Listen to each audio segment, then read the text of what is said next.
Hello, dear audience. Before we dive into this chapter, I wanted to note some disclaimers and content warnings for your awareness. There will be the usage of background music and sound effects that will recreate the effect and illusion of jump scares. Characters in this chapter will be using slang terms that are considered ableist. This is in no way a reflection on the player's character. Further content warnings include creepy dolls, minor gore, body horror, frightening and intense scenes, dark themes, descriptive scenes of death, potential character and NPC death, potential betrayal between characters, usage of drugs, delusional characters, undiagnosed mental health, and mentions of pregnancy. Viewer discretion is advised. Thank you, my dear audience. And now, enjoy. Hello, everyone, and welcome to the Melancholy we weave. I am your storyteller for this evening, Ambrose, and tonight we will be telling this tale of horror using the game Quietus by 𝒂𝒊𝒒 of Sinister Beard Games. This series is melancholic horror, an anthology in which each chapter will follow different pairs of characters with backstories dripping with heartache, guilt, grief, and sorrow. These unfortunate main characters are actively trying to push past their traumas and utilize scars within their own psyche to combat an unknown horror that pursues them. Just so that you are aware, dear audience, these aren't stories about heroes or overcoming some great evil with the power of will. This will be about broken and hurting individuals clawing out of the depths of an unknown nightmare by the skin of their teeth. Will hope tease out of their grasp, or will they be able to elude dread before it consumes them? We open the book today on this anthology and land on our first tale of woe and tragedy, Chapter 1, Little Miss Hollow. Returning college students Nora and Chloe find themselves stuck in their dorm as soon as they return from campus due to an uncharacteristic snowstorm. The RA, resident advisor, wasn't there upon their arrival, and a few other students are there with them as well. Bored and trying to distract themselves from the reason for their skipped semesters, they try to wait the storm out by killing time with some gossip, video games, and maybe binge watching some television series. But then the suggestion of playing this urban legend game comes up. Little Miss Hollow, or LMH for short. Seems easy enough, and it's just a game. Doesn't matter that the game might have been played before on campus, and it may have been the reason for a disappearance of another student. Those just are rumors, after all. Right? But let's not get ahead of ourselves, dear audience, though. Let's introduce these main characters, starting with you, Calamity. So, please, introduce who you are, your pronouns, your character, and their pronouns, in a short sentence about, do you believe in ghosts? Yeah, so my name is Calamity, also known as 𝒂𝒊𝒒. My pronouns are she, they. I will be playing Nora, whose pronouns are she, her. And do I believe in ghosts? I think it's a possibility. Mm-hmm. I think it's too convenient with it between cultures. That's a good answer. That's a solid answer. All right, same question, V. Who are you? Your pronouns, your character and their pronouns, and do you believe in life after death? Ooh, fun question. Hi, everybody. I'm V. My pronouns are she, they. And today I'm playing Chloe Anderson, pronouns she, her. Life after death? No. You die, you get buried, you become worm food. Absolutely not. Ghosts are ridiculous. Solid. Also, valid for Chloe to believe this. I agree with that. And now, without further ado, let's continue.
against the glass of the dorm.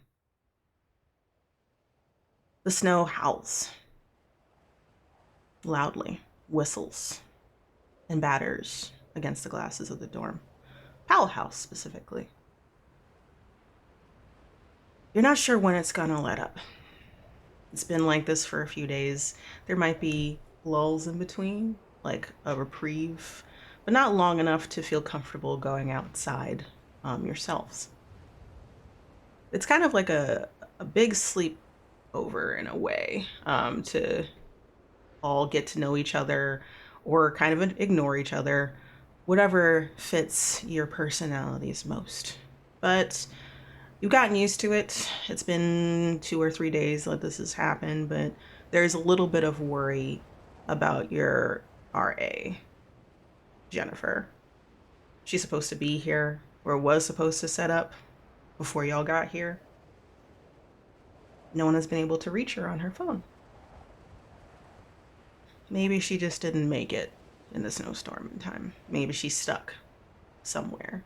Hopefully she's like at a motel or a hotel on her way, but you don't know. Nothing to worry about though. Like, this is kind of fun. Y'all watched the OC, which, who's to say? Some of y'all have kind of shuttered your way into your room and like just smoked up the joint. It stinks. Skunk weed vibes going on if you pass by. Some of you have been playing ping pong in one of the entertainment rooms. Some of y'all are sleeping the day away. Either way, it's getting boring. Nora,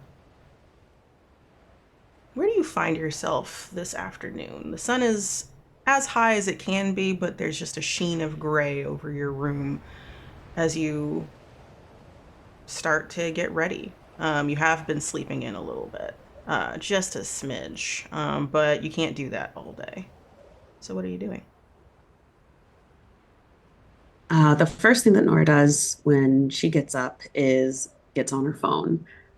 She probably answers various text messages, scrolls through different inboxes for about 15 minutes before finally getting up. She has this short cropped honey brown hair. She's dark skinned, has dark brown eyes, and even as she wakes up, she's already adjusting herself. She's already making sure that she looks as perfect as possible in every situation, even if she just rolled out of bed. But I'll say that she sort of slowly gets ready, kind of musing about what to do today, just because everything's kind of shut down and they're stuck in the dorm. So she's a little annoyed, but she plans to make the best of it. Okay. Are you the only one in this room? Do you have like a roommate for this dorm room, or is it just solo you? Because I can see I this think, being your own, like this is your room because you got money like that. So what do you think? yeah, I think this is her. She has her own room. Cool. So you are adjusting yourself. You get up, kind of roll out. You got a little bit of bed hair or your bonnet slipped off, unfortunately, halfway through the night, as it does. You make your way to your private bathroom to adjust yourself in the mirror. Do you get dressed, or are you rolling out in like your sleepwear? I think she'll actually change her sleepwear. She's Mhm. going to put on like nicer sleepwear. So like kind of a matching pair of like a hoodie and maybe some like leggings with like a shirt under it. Kind of fixes up her hair, puts on some like very light makeup, before kind of walking out. This is her. I woke up like this. Amazing. So you kind of putting the final touches on your look, and then you hear a knock at your door. It's kind of annoyingly frantic, not like actually frantic, but someone's like banging on it like in a fun way, and you can tell who this is immediately. Jessica, who is your friend from high school, friend also in college, like immediately demanding your attention versus like a normal knock just to let you know that she's out there. And it keeps going until you make your way over to open the door. Yeah, Nora Hello? Where are you? Come on. Where are you, girl? Where are you, girl? What's up? What's up? What's up? What's up? What's up? Mm-hmm. Mm-hmm. After like a minute, like she'll wait a good minute, and then she'll finally go to the door. Yeah, hey. You open the door and you see your friend. She's a little taller than you. Blonde braids, in terms of she has like sandy blonde, but then like highlighted it with braids. Has tan skin, deep brown eyes, and she also is trying to don the "I woke up like this" look, but isn't quite nailing it the way you are. And she gives you a once over, kind of like under her breath, scoffs, rolls her eyes, like, you can't always be the center of attention with your looks, okay? What, me? I can't help myself. Bitch, lovingly, adoringly, but a bitch. And then like she fully opens the door, kind of makes herself comfortable, walks in and sits on your bed. Like, so are you just gonna sleep the day away, or are we gonna like do something? Like, in general, I'm just so bored. Well, do you have any ideas? What is there to even do? I mean, we can like do like a movie marathon or something, or we can like continue talking about the puppy, Robbie. We can do that too. I always have fun making fun of Robbie. You need to leave Robbie alone, okay? Why? He's You just doing his see thing. him? He can't stop himself from just slobbering all over Chloe. Ugh. Some How people can I not are. make fun of that? It's just such a desperate display. Come on. Some people are unfortunate, and that's just how it's going to be. I know, but it's just I can't help myself, you know? But fine, I'll lessen the amount of times I make fun of Robbie. I won't do it in front of his face at the very least. How about that? I'm tired of doing that. Please, at least that. We're stuck in this place all day. It's gonna get old fast. Mm-hmm. Pace It yourself. is. Fine. There is like maybe we can make something in the kitchen downstairs. Like there isn't that much food left over until we have to like someone has to trek outside and go get something. We Ugh. could talk about some drama outside of the dorms if you would like. Oh, is Hmm. there a particular, did something happen? What I miss? Well, no, I don't know. I think it's old, but like you haven't been around, so I don't know if you know this happened in the first place. But like there was this, and then she looks around because conspiratorially, like there's anybody else in this room, and there's nobody in this room. And then like she just like looks around, looks at you. It's like, so did you hear some dude went missing last Uh, semester? last semester? I know you weren't here, but like maybe you heard about it. No, I didn't. I wasn't really involved. I was sick. Uh, are you okay, by the way? Yeah, About I'm all that? better. Okay, because you weren't doing well for a little bit. Yeah, I mean, I cleared up pretty quick. That's why I took the time, to take a semester at home and just sort of recover so I can make sure I come back and everything's going to be fine. I wish I could take a semester off, but so close to graduation doesn't make sense for me. But yeah, some guy went missing. I don't remember what his name was, but apparently they did some game or something like that in the dorms. Like it was like some sort of party on campus for them or whatever. Maybe a frat, I think. And they played this urban legend game of sorts. I don't know that much about it, but apparently the lights went out. People were Hmm. like frantic, and then when it came back on, he was gone. He seems like, was he part of the theater department too? Like, No, he's like a big dumb jock kind of vibes, is the what's going on with him. But I don't know. A lot of people just say that he left, but he left all his stuff behind though, so no one knows really. This could all be bullshit, mind you. I haven't looked into it, but it's been passing around campus for the semester. So just a little update for you. Did you want to play the game? What are you trying to plan the grand exit to? No, not this close to graduating, no. But that's a way to go out, I suppose. Smoke bomb? Drama queen like you Gone. would love it. You don't want to do it? We don't have to. But that is something Uh, that can pass the time. if we get bored enough, maybe. Sure. I don't care. All right. It's Well, whatever. if not, we can continue. We can do another reality TV show or something like that. There's a Ugh, circle. yawn. It's on Netflix. We could do that. Like, no, Love Island. It's called Love Island, right? I think that's what it's called. I've already seen it all. Remember, I took last semester off. Gosh, I'm caught just up. fucking. And then like she stands up, brushes herself off. Let's get out of here, okay? Let's just meet up with everybody else or do something in the main hall or something. And then she kind of pushes you forward and out the door and into the hallway. And can you roll for me as soon as you get into the hallway? You roll What am I one rolling? dice for Uh-huh. now. It's 2. Mm, that's a nice. That's a juicy number for me. I increased my dread by 1. Um, let's see. Let me look at the. You don't succeed. Dread goes up by 1. All right. You walk into the hallway and there's like a smell that kind of hits you, but it vanishes within seconds. So, but it's a weird smell. You're not sure what it is at all. It kind of comes out of nowhere. It's not a great smell, but it's gone before you know it. Ugh, being stuck in here with everyone is so gross. Why, what's Everyone's up? funk is gonna like mix up to this like major gross Right. funk I mean, or something.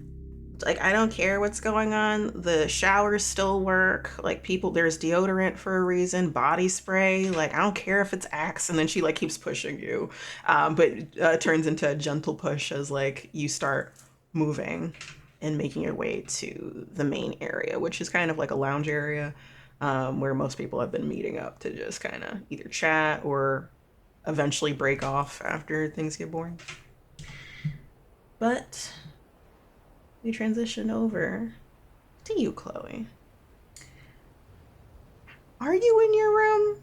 I don't know. I feel like, are you just waking up or are you also like out and about or what? What's up? What time is it? It's like afternoons, like 11 to 12, give or take. Oh, I'm still asleep. Oh, I am. I am still very, very much like like if I don't have a class, I am sleeping. Yes. So I'm still very much asleep. Very comfortable. All right. So you're kind of just still having a dream kind of situation, or you're between dream and waking is the best way to put that. And then you hear a noise. It's on your window. You're like where y'all are dorms are. The main dorms are on the second floor and up. The lower level is kind of like just kind of meeting areas, and then maybe like the RA's room kind of situation. That's all you know. So you're like, what's that noise? And you think that it might be something to do with the snow or something scraping against it, like a tree branch kind of situation. But it sounds more and more as you start to wake, like a hand moving across the window, like skin rubbing on glass.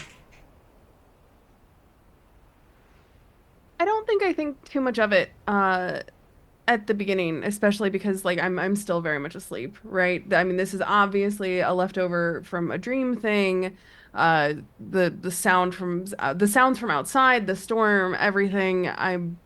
I'm probably just, hearing things. But it'll be enough to wake me up. Mm-hmm. Unfortunately, I can't sleep through it because I've already like been made aware of it. So I will wake up and kind of collect myself and take a look at the window because there's no way that it's skin based on where we are and the fact that there's a storm outside, but I'm gonna look anyway. So you're slowly like, I imagine that Chloe's like face down or like slowly like lifting up, or has rolled over and done this, either way. And hair kind of askew. Can you describe how you look as you're getting up? Absolutely. I'm fairly nondescript as far as people go. If you were to put white woman into like an AI generator, that's what you'd get with Chloe. She's got medium length brown hair. She has brown eyes. She has no discernible markings on her skin. Her hair is pretty unkempt. Maybe she runs a brush through it if she needs to. She dresses in oversized hoodies, boots, things like that. So at this point, her hair is absolutely a mess because it's just wild all over the place. And she's wearing like an oversized sleep shirt, but it's probably like an old band tee. So it's a little faded, it's a little grungy. It's probably got some holes because she's worn it for so long. And that's probably how she wakes up. Maybe there's like actually probably remnants from like her, because she doesn't do a ton of makeup, but she'll do a little bit of like eyeliner or like eyeshadow that kind of gets like a little grungy, but she doesn't do enough to like wash her face at the end of the day because like that's like a whole step. And by the time she's going to sleep, she's usually just flopping down on her bed face down and passing out. So she's probably got a little bit of raccooning going on, just like fuzzy dark underneath her eyes from Got leftover you. makeup. So leftover makeup didn't wash her face at all. No, no. Like it's smearing down. Hair is a mess. Definitely need a brush or a comb or something. Yeah. And you lift, and your vision is blurry as you're trying to like see if there's anything in the window because that doesn't make any sense. So the more logical thing that you can think of is like a branch, like brushing. It's not quite the sound that you expect, but who knows? And as your vision unblurs, can you roll for me? You roll one dice, unless you want to push something, or if you want to work in a scar, if it's relative. Like, I don't think so, but one dice so far. How's a 4? I mean, you pass, but kind of barely, so I don't get anything from it. Unfortunate for me, fortunate for you. Yeah. You achieve a lesser version of your goal. So you're focusing, and for a moment, you see like a shadow of an outline of a person, and they are wiping their hand kind of back and forth. And it's rhythmic, and you realize that it's the same sound over and over again, as if like trying to look in or unclear. But by this point, it should have uncleared, but they keep on doing it over and over again. You can't make out any discernible features. And then on the downward swipe, gone. You blink, and it's gone. Uh, um, it was probably something stuck on like the window frame and it got there because of the storm, right? And it managed to dislodge itself. That's the only logical explanation for something like that, because that's weird. Mm-hmm. That was weird. And it could just be left over from your dream. Um, I Yeah. think you were dreaming about nothing having to do with the snowstorm, nothing having to do with glass or an unknown figure on the other end, but hey, the mind's a mysterious place. Who knows, really? Yeah. And you kind of hop up just a little bit, but then you're like, it was nothing. And then, like, you stretch, you shift your hair. You think that you're like kind of calming it away from your face, but it's still like kind of ratty. So you still Yeah. need a brush. Then you hear a buzz from your phone next to your bed, like on the nightstand. I'm gonna grab my phone, and as I'm unlocking it, I am gonna go over to the window and make sure that the window is locked. Just for no reason, obviously. For no But reason. Hmm. just, you know, You reach over because and you test it, and it's locked, and you're like, okay, okay. like All right. normally you wouldn't like uh you would not do anything with it anyway. Like, like no one's opening on the second floor. And even then, like, to get fresh air, I suppose, not during this time of year anyway. And you're like, oh, thank God. I Yeah. don't have to worry about it. What is it? But you're like, kind of sigh of relief. Yeah, Since it's you, just comforting. it's just a comforting thought just to make sure, because you don't know what that was, even if it was a dream. You unlike unlike Nora, you do have a roommate because you kind of have to based on the situation. Who is in the room with you? I think it's Amber, the alt kid, someone that makes you roll your eyes anytime you see them because it's like, what are you wearing your whole personality on you, not even just on your sleeve? They are awake, but they are looking up at the ceiling, arm like underneath their head. Um, they are not. They don't have makeup on to like solidify the look, but their look is just like black hoodie, black pajama pants. Their side of the room is just gothed up to hell. Very Tim Burton-esque. Wow, people still like Tim Burton. Is the vibe you're getting with this person. They exclusively shop at Spencer's and Hot Topic. Are they ever going to grow out of it? There must be other stores for their genre than those two places. But apparently they haven't. They have piercings on their lip, shark bites, and like across here on their eyebrows. And they're just staring up with piercing blue eyes at the ceiling as they blink.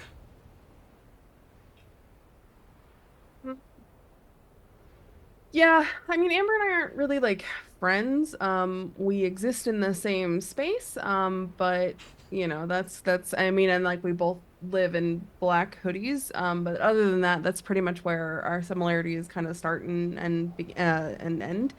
Um, yeah, I mean, if she's not concerned about the sound, then it was probably most definitely just a remnant of this dream. Um, Weird, whatever. But yeah, if she doesn't say anything to me, then I'm just gonna unlock my phone and pay attention to my phone because whatever. Leave You her to her own devices. you look at Amber and then you pull up your phone like, okay, you're just staring at the ceiling. And then as you're like looking through to see who texted you, you do see Robbie was the person that texted you. And then just a big smiley face. Good morning. I just text back, morning, had a weird dream, period. Weird dream, like what? Question mark. Uh, I, you know how dreams are. I don't remember what it is now, but I woke up because I heard a weird sound, but it was obviously just like a weird sound in my dream, but it sounded like somebody was like rubbing against my window. It was really weird. I don't know. Period. Mm, like question mark. Should I check out your room just in case? No, Amber's here and sitting on the bed like nothing is bothering her, and the window's locked, so it's fine, but thanks. Did you want to roll to see if you can get some insight into Amber right now? Sure. Ooh, that's a 3. Ooh, no, you got nothing. So my dread increases to 2. You look over No. at Amber who's blinking, and as far as you can tell, yeah, Amber is like stone faced and stoic as ever. Um, and you just roll your eyes, go back to texting. No, like he's like Amber's fine. Like they're not reacting a certain way, so it must have been nothing. And then he sends a thumbs up, and I'm like, going to like the lounge area. See you there? Question mark. And I just kind of like sigh a little bit and I say, yeah, I guess since I'm awake. Period. Like a happy gif of some sort, where it's just like, yay, like a very joyous, like can't wait to see you kind of vibe. And you roll your eyes again, and you put your phone down as like you probably get ready for the day. And before you do, you hear Amber, kind of like a raspy voice of sorts. It's like, so did you hear it? Hear what? You kind of like start walking to. You don't have your own bathrooms, unfortunately. You have to go and get, go to like outside, turn to the right, and then like bathrooms, showers, place to wash your face, sink's there. And that's the first time you see them stare from the ceiling and slowly look to you and raise an eyebrow, like a cut eyebrow with a piercing. You didn't hear that? The window.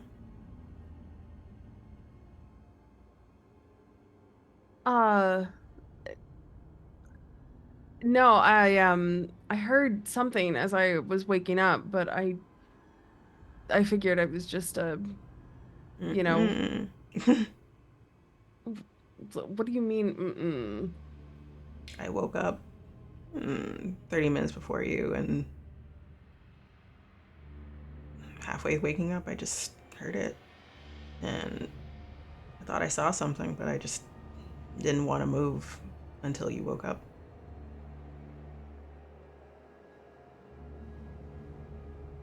I didn't want to think that I was losing it or something. And then they start standing up and then do like a stretch. But you can tell upon them standing up that like they look a little unnerved, but they're hiding it very well. And then they kind of last bits of those unnervingness kind of goes away as they stand. It's nothing. Like it's probably just, yeah, it's just nothing. And they gather their stuff to get ready to get dressed.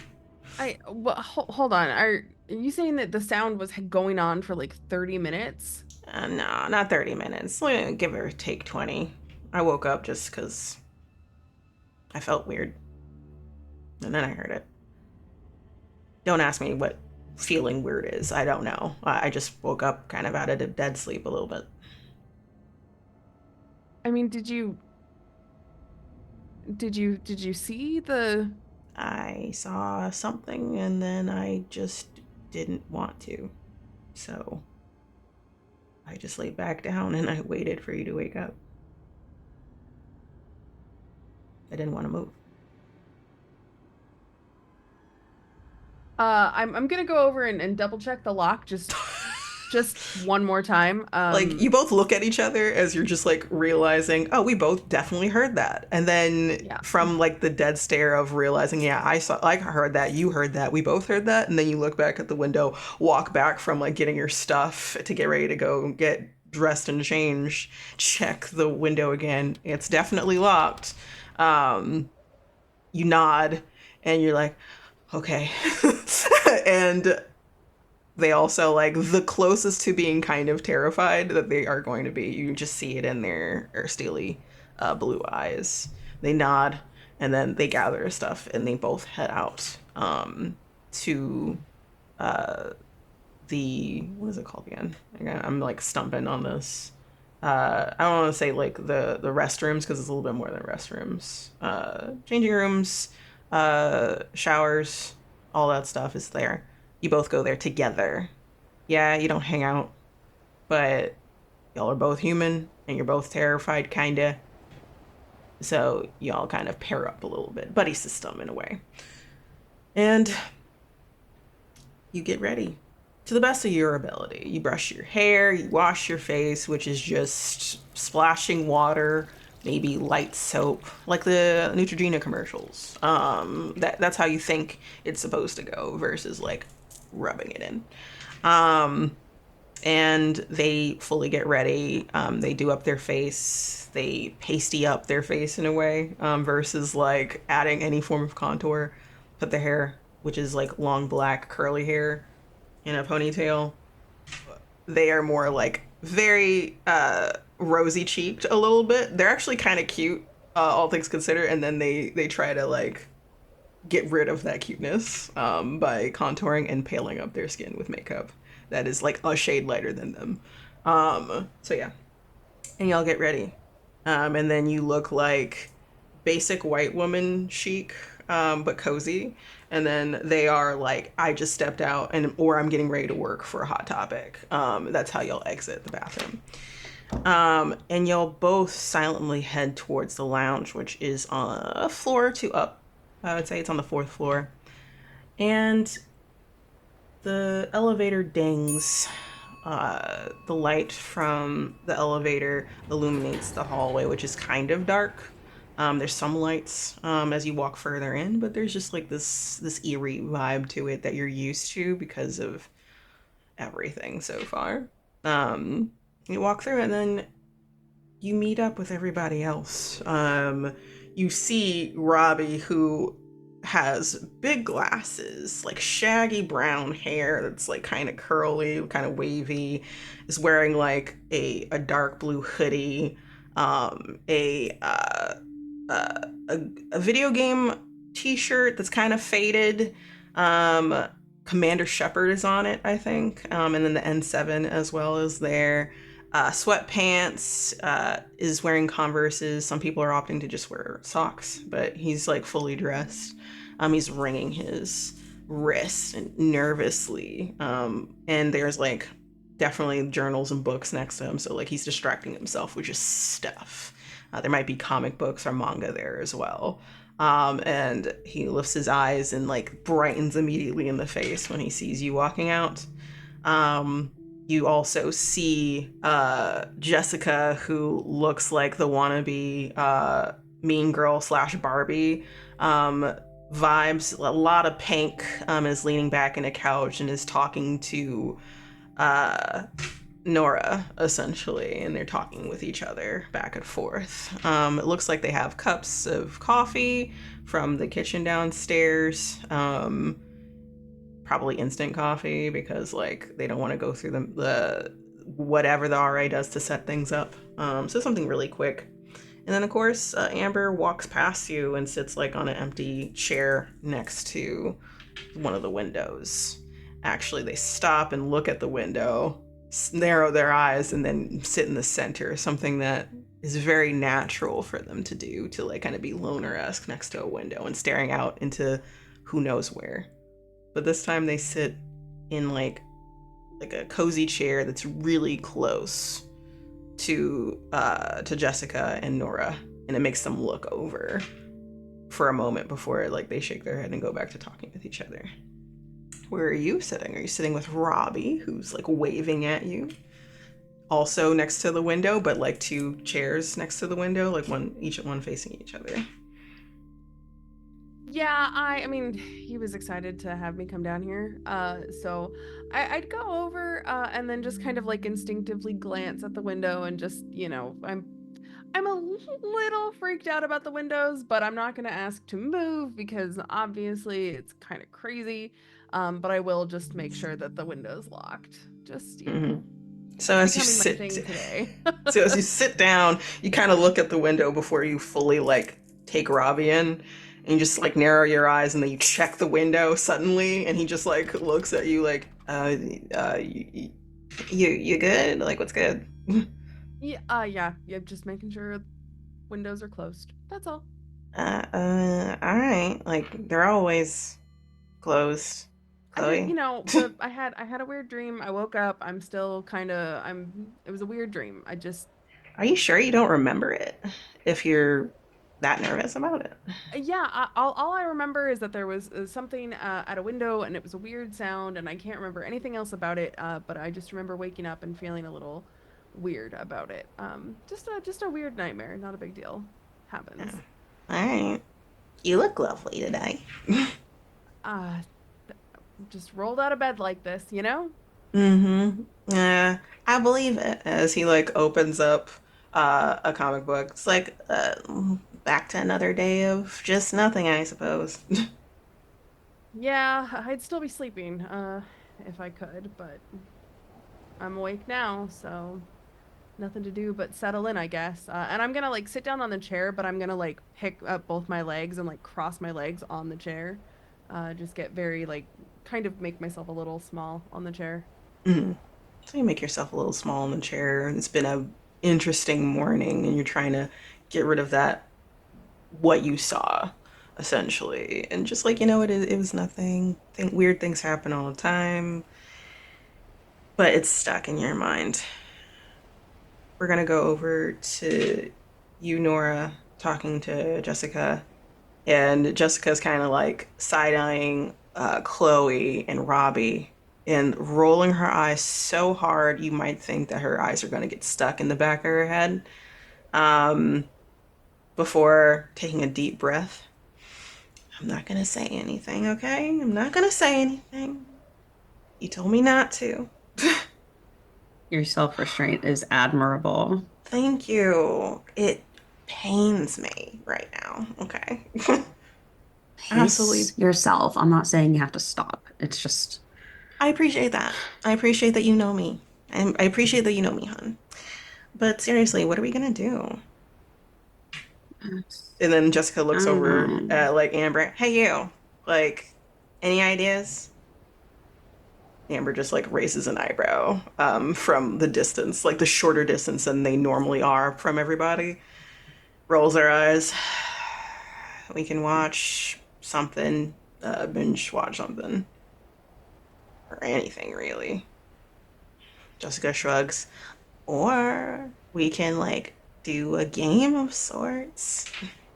Oh my gosh. Amber like raises an eyebrow and looks between both of you. What game? Oh, this game that I heard about. I think it's called like, and then like pulls out her phone and like scrolls through. It's called like Little Miss Hollow, I think. Little Miss Hollow. Are you fucking serious? No, we're not playing that. Why not? It's fucking weird. Do you have any better ideas? Anything else but a urban legend that might have caused someone to go missing. Then Jessica stands Nobody. up and points. Oh, so you have heard of it. So you're not just under a rock. Why would I be under a rock? I see and hear everything around here. Just because you think that everyone else is invisible doesn't mean that they actually are, Jessica. And she huffs. Anyway, come on. What's the worst that can happen? It's just an urban legend. It's no big deal. Amber sighs, stands up. If you are, I'm gonna go back to my room. I don't want to participate in some creepy shit, thank you. You don't want to participate in any creepy shit? Who'd have thunk it? Look, there's a very obvious once over of Amber. How many people do we need? At least 4. Okay, so I got me, you, because whatever. Great way to start the morning. And she'll kind of like look over at Chloe. How about you? I look over at Nora. Sorry, what? Because I have not been paying any attention to the conversation. The game, the urban legend? Have you not? Okay. First you need some coffee, but we're gonna be playing this like weird urban legend game or whatever, just to kind of kick off the morning, I guess. Jessica really wants to play. We need 4 people. At least. And I kind of like look at Robbie, who's reading a comic, and I look at the stack of books, and I just need to get my mind off of this, because at this point, like, all I'm doing is just being in my own head about the weird thing. Sure, fine. This'll, if nothing else, it will help take my mind off of the weird thing, because it's just a stupid game. So yeah, fine. And I'll look at Robbie and I'll say, "You in?" Like looks up from his comic book, and through those magnifying glasses for glasses, so you can see just how tiny his eyes are. He's like, what are you talking about?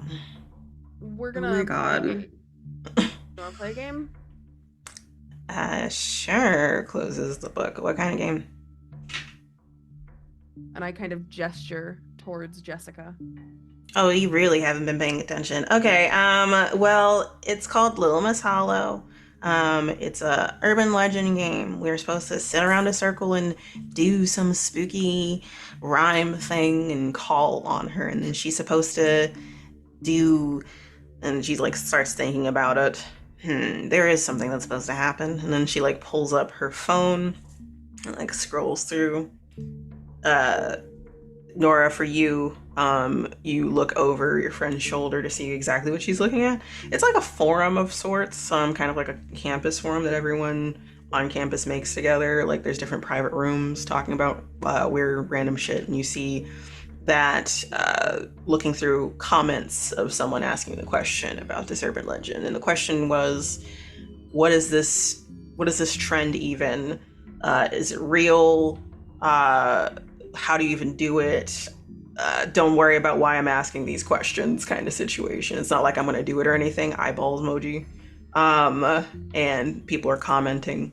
You can see that someone would say, like, don't even dare do this. But most of them are like, what I hear is XYZ, and you're looking over. Did you want to roll to find out information? Because it seems like your friend is just speeding through to find specific things versus reading anything anyone's saying. That's a 3. Oh boy, what's happening? Dread 3, thank you. Nom nom nom. I don't like this. I don't like this. I love it. I love it. I bet you do. I bet you do. You're not able to keep up with what your friend's looking through. The only thing you can see is like just general concern. But then there's a hello ton of people being like, oh, it was so scary, it was fun, da da da da kind of situation. My boyfriend pranked me with it, my friends pranked me with it, yada yada. So you're like, oh, it's not that bad. And then Jessica stops. All right, so what's supposed to happen is we're supposed to sit around a circle. I have the rhyme that you're supposed to do or whatever. And then, let's see. Apparently, this woman is supposed to be seen in all reflections, windows, and mirrors or something. And she's supposed to, like, show you your darkest self or, like, your darkest fears or something like that. What's in your heart or something.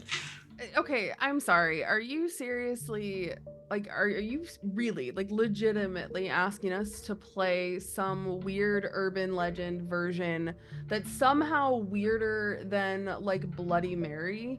Yeah. Like, I played Bloody Mary when I was, like, 7. Mm-hmm. Did something happen? And then, like, she genuinely looks interested. Like, looks across the room at you. No, nothing happened because it's just a stupid game that children play. Okay, so then you don't have to participate. Just maybe Robbie can play. And then, like, looks at Amber. It's like, I can convince you to play. Amber just rolls her eyes. I said no. I meant no. I just thought that, like, when you were talking about, like, a game, it would actually be, like, a game and not just, like, why are you, like, it's just gonna be, like, 5 minutes, and then you can do whatever you want. We're gonna see if anything spooky happens. Then we go back to our day-to-day. Fine. Little, jeez. And then, like, walks over, like, there's, like, a coffee table in the middle of the room, and then she, like, kind of slowly pushes it so that there's, like, the carpeted area, kind of giving, like, a 70s carpeted vibe. This is, like, one of the places that hasn't been, like, renovated to be updated, because this place is used a lot by everybody. So, like, don't want to, like, get rid of the lounge, where everyone hangs out, for a limited amount of time. And then she sits down, crosses her legs, and then pats the spot next to her for you, Nora. And looks at you with, like, a big childish smile, like, genuinely excited for this. It is not something that you're used to seeing on her face. And she'll kind of, like, pick up her coffee and, like, daintily sit where Thank you, Jessica hon. kind of indicated. Right, Yeah, now you, let's puppy. just get it over with. Puppy, sit down. Like, looks over at, like, Robbie. Robbie just, like, looks around, like, me? Yeah, you sit. And Chloe as well, who sits. And Amber stares at y'all as y'all sit. Makes a face. I'm gonna watch you, okay? Like, I'm not gonna... It's just us, so sits back down on the armchair, but does not participate. And tries to ignore y'all by, like, kicking their feet up on the armrest, kind of, like, sitting, like, sideways on it with their phone, kind of side eyes y'all and looks back at their phone, but is opting not to leave. Chloe can probably guess because she's still kind of scared, but also, like, they will be alone. They don't want to be alone at this time. So you just like shake your head, and then things get a little serious. You turn back to Jessica, who like has like a stone face. Like, okay, now we have to do this rhyme, and we have to do it together, but we have to like make a beat, like a heartbeat on the floor. You have to make sure that it's kind of like in tune, you know, like, and looks at her phone as she's reading through it. Yeah. And the rhyme is, and she takes her phone and she passes it around to you. Memorize it, okay? I look at this and I just kind of like, I try really hard to stop rolling my eyes because it's fine, whatever. The sooner we can get this done, the sooner I can go back to not doing this. So this is fine. But there is a thought that crosses my mind. I'm not going to say it out loud, but I definitely think that Amber would actually be more into this than she's letting on, based on this poem alone. You reading it through and you're like, I don't know why Amber doesn't like this shit. This is like right up her alley. Like she does poetry for fun, like dark poetry for fun. Like she's like a creative arts major essentially, but like has like a minor in like sciences. That's the reason why she's in this particular dorm with y'all, because the Powell House is for what is it, not STEM specifically. And you just look over at her and she's actively ignoring all of you. Like you can tell, it doesn't matter if people are staring at her from an angle. She's just, no, I am not paying attention. You cannot make me pay attention. You cannot make me pay attention. You roll your eyes. You can go back to Jessica. All right, so I'm going to say a line, then Robbie's going to say a line, then you're going to say a line, Chloe, and then you're going to say a line, Nora. All right, cool. I need y'all to roll for me. And you only have one dice unless you want to ask for help from somebody, or you want to ask for help. You want to ask for help or use a scar before you roll, is what I was going to say. Well, I already rolled, so it doesn't matter. Okay. I rolled a 1. That tasty, tasty dread. All right, cool. You rolled a 1. How about you, Nora? Don't tell me you rolled a 1 too. What is... All right, before I even take the dread, actually, did y'all want to push it? Sure. Yeah, why 'Cause not? one feels bad. All right, One does so feel bad, doesn't it does it? feel bad. You're right. You're correct. It is bad. So if you push a roll a dice for me. Tell me the number. 4. Increase Oh your my anxiety by God. 4. Okay. Okay. Luckily, it's not 6, but 4 is still a sudden jump of anxiety. You now have 2 dice you can roll. So roll your dice again. And you're going to be rolling at 10s. When you're rolling at 10s, things are worse. Take your highest number in that pool. Okay. 4. 4. 5. 5. Okay. So lesser version, but you do succeed. Dread goes up by 1 though, so I still increased my dread. It did not matter. But all right, cool. Anything else happens? No, just a lesser version of what you do. So there is Robbie and Jessica are trying to match they're trying to hit their fists against the floor lightly enough, not like going ballistic with it, but trying to match to the tone of a heartbeat, and you both are trying to do the same thing, and eventually y'all are able to get it, but it's kind of off just a little bit. And you say the rhyme, your part, and I'll just say it just for the sake of it. In the silence of the night, where shadows play their part, a heart beats to a rhyme, alive from the start. Echoes in the darkness, where secrets twist and dart, a pulse of hidden whispers, a lie within a heart. And you do that, and you do it like a few times for good measure because that's what it tells you to do. Like, do it like 3 times. Very reminiscent of Bloody Mary, say it 3 times kind of situation. And then at the end, Jessica stops, and then following Robbie, then Chloe, then Nora in terms of stopping the beat. So it's kind of like not at instant, but eventually it stops. And then you hear Jessica say, Little Miss Hollow, show us our hearts. Little Miss Hollow, show us our lies from the start. And then there's silence, and all you can hear for a moment is just the whistling of the snow outside.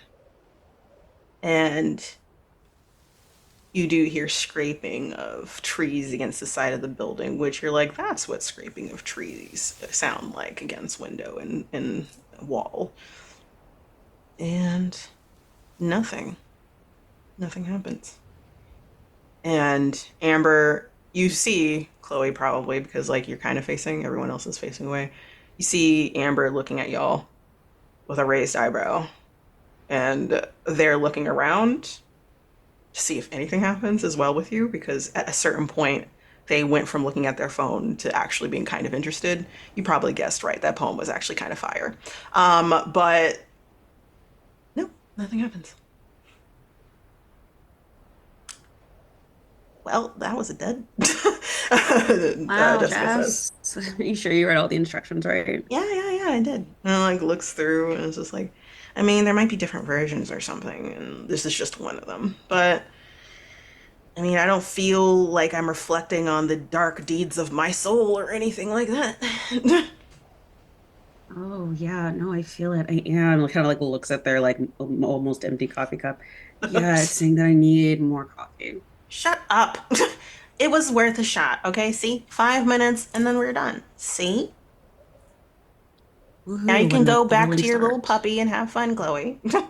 Great. This has been an incredible waste of time. Thank you so much. And I'm Robbie just gonna like get is up like and- face is red. Like all here is like it's putting 2 and 2 together of being called a puppy and then being called you're a puppy. And you can see his ears are red, his cheeks are red. Just freckles, like splotchy freckles all here. And you're like, what? What do you mean? She just rolls her eyes. Whatever. Nora, what do you want to do now? More coffee first. Then I don't know. Maybe we can scrounge up some food, see what's left. Yeah, let's go to the kitchen then. Does anyone want anything? Like there's chips and snacks downstairs. Like looks at everyone, points like a question in her face as she's like pointing at everybody. Uh, yeah, if there's like flaming hot Cheetos or something left, There might be. I think I saw or some. Takis, whatever. Just I'll see what I can do, and then thanks. looks over at Robbie the puppy. You? And he's like, I'm good. I still got snacks from some. I'm just gonna. He like gets up and then walks over to the window where he was before, and then she just follows him with her eyes. And she's like, okay, that boy's weird. And then looks at Amber, just stares at Amber. Did you want anything? Amber stares back. I'm good. Don't worry about it. I'll get some later. And goes back to their phone finally, legs crossed and everything, still in their same position, but this time a little bit more relaxed. Kind of like, oh, nothing happened, thank God, kind of situation. And you go with her, Nora, go to the elevator, press the down button, and then you go into the elevator and go down to the first floor where you know the snacks are, kitchen areas, all this other stuff. You're separating. Thanks. I appreciate you both for that. We're gonna follow you first, Nora. The elevator's ding and opens. And the first floor is kind of dead in terms of like there are some lights on, but like no one's really been down here outside of getting food, perhaps. There's a whole bunch of vending machines as well, but they're like half full. So no one's been here to refill them, it seems.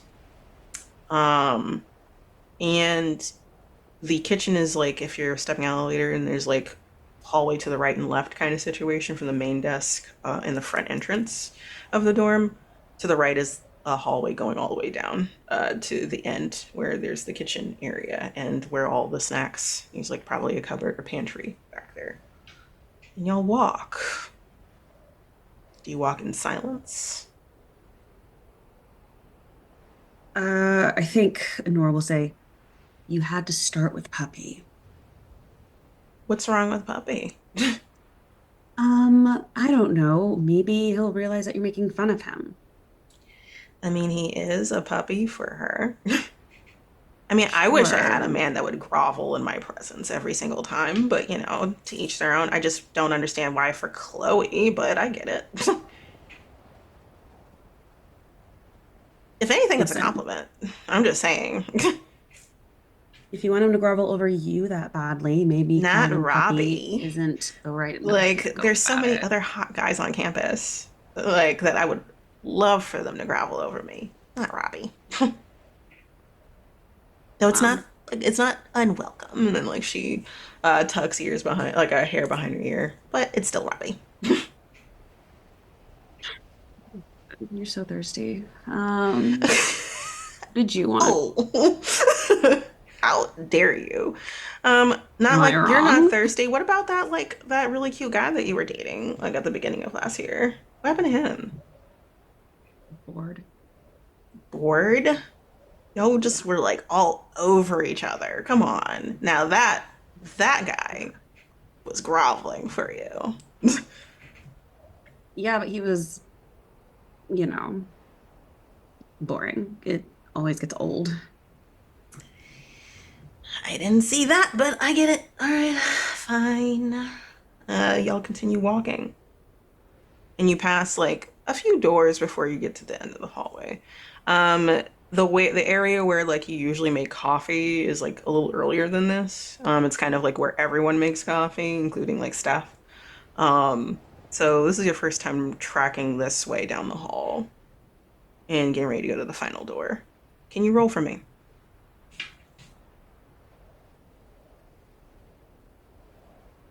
It's a two. Did you want to push it? Okay. Sure. Or before you even do that, did you want to? Well, like you can't really add a scar because you don't know what it's for. You can ask for help from Jessica, Yeah, but I'll ask for help from Jessica. letting you know before you roll. Oh, If this is an uneasy roll, if you do a 1 to 3, if you fail, essentially, the side character that is helping will die. Do you want her help? oh. Doesn't have to be now. I'm just letting you know. Like there will be a mark that this character will die. Um, oh gosh. Yes, no, or you want to keep it and or push it. I'll just push it for All now. right, just push it for now. All right, so pushing it, roll another dice, please. That is a one. All right, increase your anxiety by 1. Now roll 2 dice for a tense roll.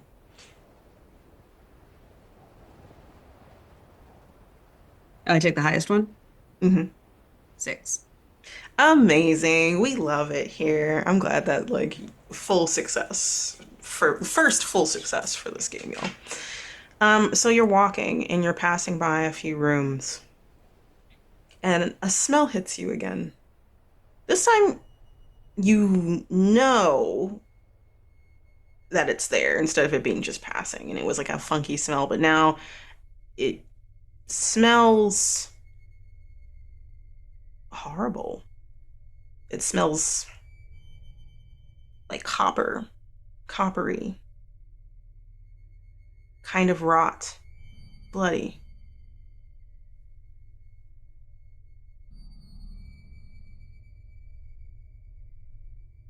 My God, what died down here? Hmm? What's wrong? Do you not smell that? She sniffs, and she also makes a face. Yeah. What is that? And do you follow the smell, or are you just going to ignore it? She's gonna follow the smell. All right, so you're trying to find out where it's coming from. And because you got a 6, because I reward people that get 6s. You see like one of the doors, essentially, and it's like a deep pantry, like a you didn't really you don't really go into this because this isn't where exactly just food is. This is where like a whole bunch of paperwork is, kind of situation, boxes of documentation from other students, records and stuff like that. There might be an extra pantry in the back kind of situation for like, I don't know, large like bags of Keurig cups kind of situation. You don't need that in the forefront. It's just storage.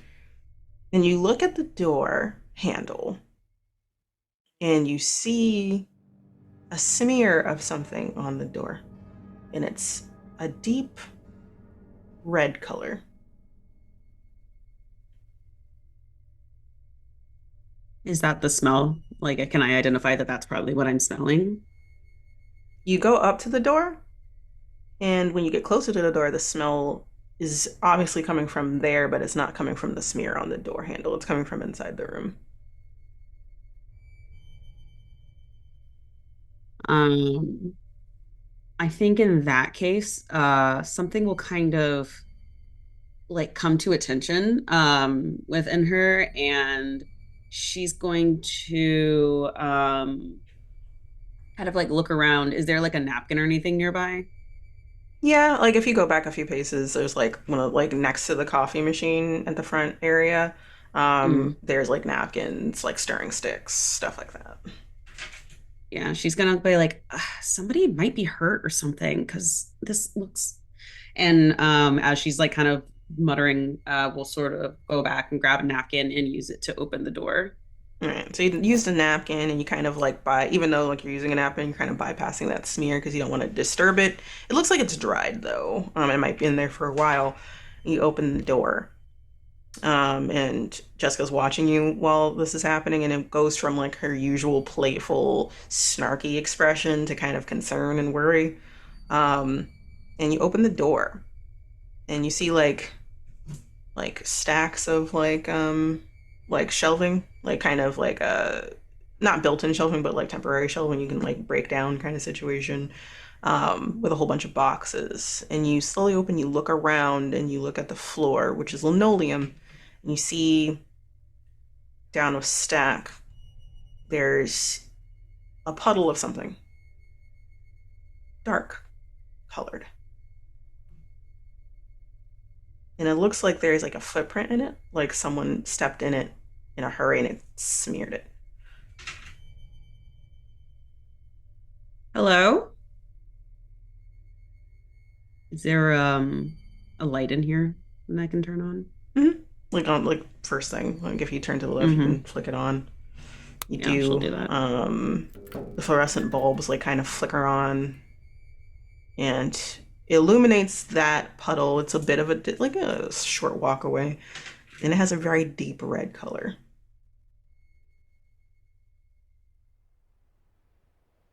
No one responds to you. It's silent in here. You can only hear the whistle of the snow outside. Um, Jess, there's just like a pile of I think it's blood. She looks Um, over your head because like she doesn't have to look hard over you because you're really small. She looks over. She's like, "Oh my God. Uh, what should we do?" hello? Is someone in here? And she'll kind of like step around it and like try to search the room and see if she sees anyone. You step over it, and if you get closer to it, because it's a little bit of a walk before you get there, um, it looks like dried blood. Not the cartoony, really bright red, not anything like that. It looks like it's been here for a while. It's starting to take on a tinge of brown. Um, you can't really make a guess unless like you want to dip into like STEM knowledge of some sort, how long it might have been here, oxygenated kind of situation. But you step over it and you look around and there's like another like line of stack and it goes on for a little bit, but you do see shoe prints, like probably a sneaker, of that red, reddish brown color walking further in, and it looks like it wasn't like straight walking, it was like someone was dragging themselves or moving forward. Do you follow? Is there anything heavy near me? Heavy but Like liftable. like Like a handheld melee but weapon? weighted. Okay. Yes. Roll for me to see if you can find anything. Okay, that's a 5. Nice. Are you uneasy or are you tense right now? Let's say she's a bit tense. Okay, so you rolled a tense roll then. Achieve a Mhm. lesser version. Dread goes up by 1. I have 6 dread right now. Uh, and that's about it. You look around and you're like looking through the stacks, the shelving, um, and you see what looks like one of those, you know, those like poster cases kind of situation, like those long poster cases, usually like a cardboard rolled up, has like tubing Mm. closing on each side. Mhm. You see a bunch of those and you try to pick one up that's the heaviest, and you pick on one that like it probably has several rolls of posters in it. If you hit somebody with this, this will kind of like daze them, but it's not meant to do massive amounts of harm. But it's something. Okay. Pick that up and you like hold it like this, and then you see Jessica is hiding behind you in terms of like making her taller form shorter, hand on your shoulder, and like she's kind of shaking behind you. What's going on? I don't know, but that's a lot of, if it's blood, hello, is anyone here? You continue. Anyone? You continue forward. It is so quiet. And you keep moving forward and you follow those footprints and eventually get to like a back area where like there's usually like a little like desk, a small desk if anyone's looking through stuff back here and just setting up real quick. And you see as you're rounding the corner to get to that area, feet on the floor, like a leg, like someone's laying on the floor. Jeans, Converses. This person fell forward. And underneath one of those stacks, you see the rest of the blood has flooded out and stopped. You both stop and stare at this. Is it anyone I recognize or can I not see their face? Those Converses are very similar to Jennifer's. They're red. Jennifer, you know, is like very bubbly. RA that's been here as long as you have been here. Had 2 pairs of shoes that they liked. There's like their really nice pair. They're like ballerina flats that they did for like functions kind of situation. But they were very much like they love their Converses. They're kind of old, kind of dirty. The only thing that they tend to do with them is replace the laces.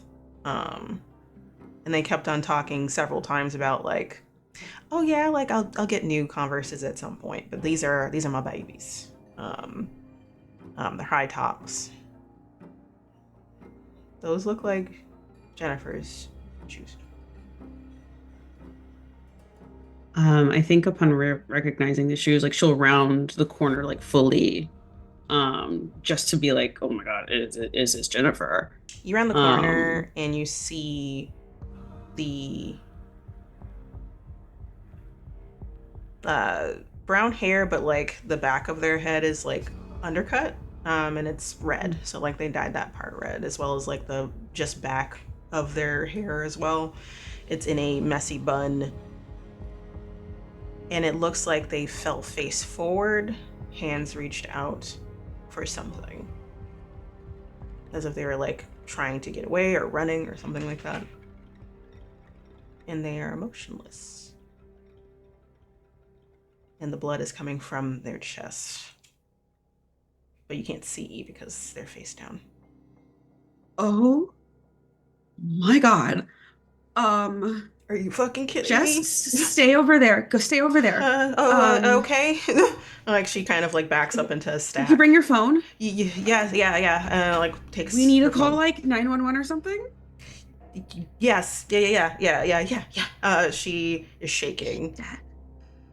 I think so. And we'll sort of like bend down, like kind of try and get closer, see if she can observe like anything else weird around her, any like other clues as to like what may have gone on. You can roll for me to do that.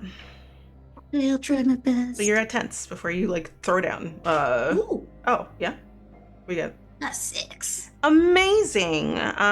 You got a 6. I think this die from now.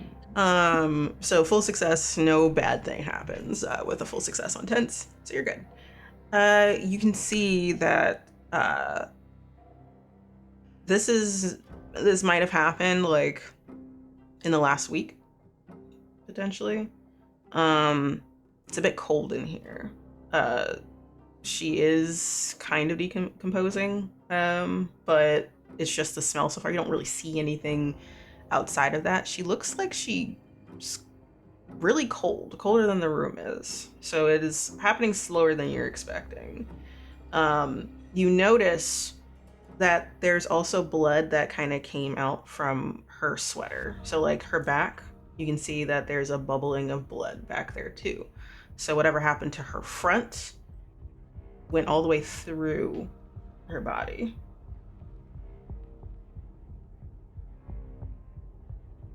I think like seeing that, she's gonna like back up and look around or look to Jessica and say, come on, we need to call someone. Yeah. Ooh. And she takes her phone and she's calling, and then like she lifts the phone and then she makes a face and then looks down at it and she's like, it's not going through. Oh my God. And then she tries calling again and then does it again. And then she'll try calling as well. All right. You look at your phone and you try calling and you get a busy tone.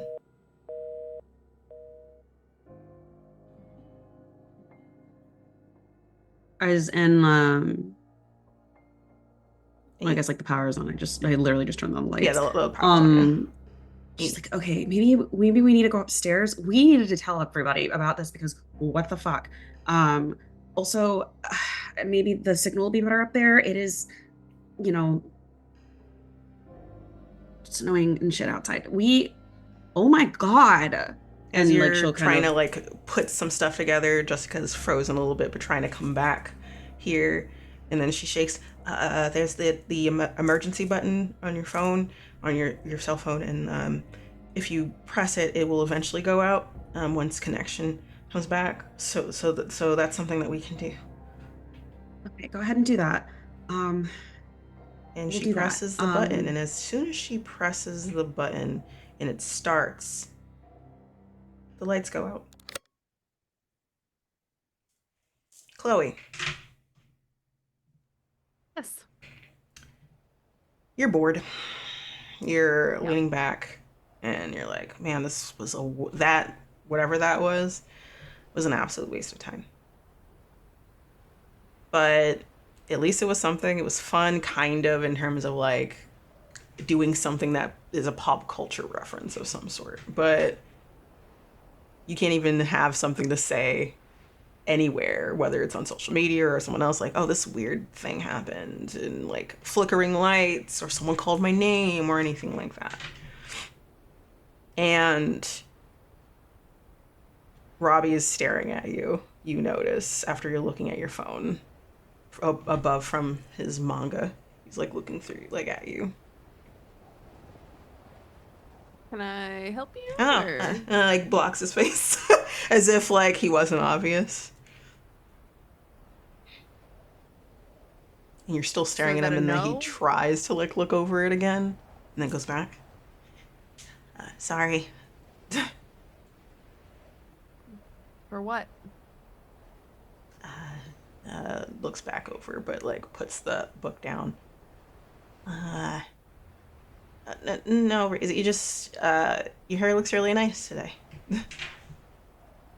Thanks. I brushed it. Oh, cool.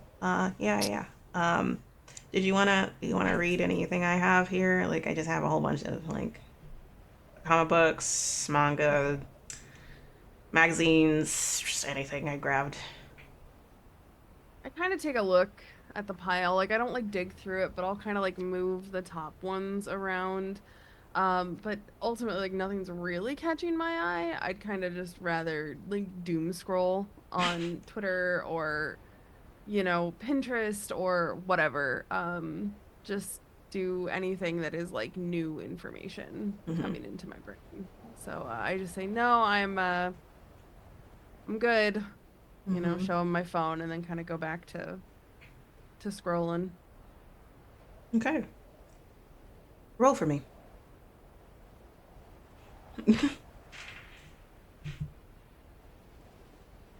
Who? Ooh, sexy. All right. It's not. For me, it is. But yeah, I bet. Mm-hmm. I bet. And you're uneasy because like there's nothing to worry about. Um, you hear a noise, but it kind of starts and immediately goes away, so you can't even like kind of guess what it is. You're like, what was that? And it kind of came from the hallway. So if like there is like the where the elevator is and opens straight up to like the main lounge area. There's a hallway off to the left and right. If you go down, there's other rooms like for like entertainment purposes or just like study rooms or something like that. Like it kind of came from the hallway to the right. From where I'm sitting, can I like look down the hallway at all? Mm-hmm.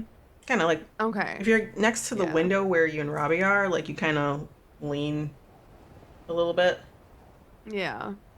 Just kind of peer down, see if I can see anything. You don't really see anything. It is dark down there because no one like flipped the lights on down there, and you don't want to. If no one's gonna use it, then there's no point.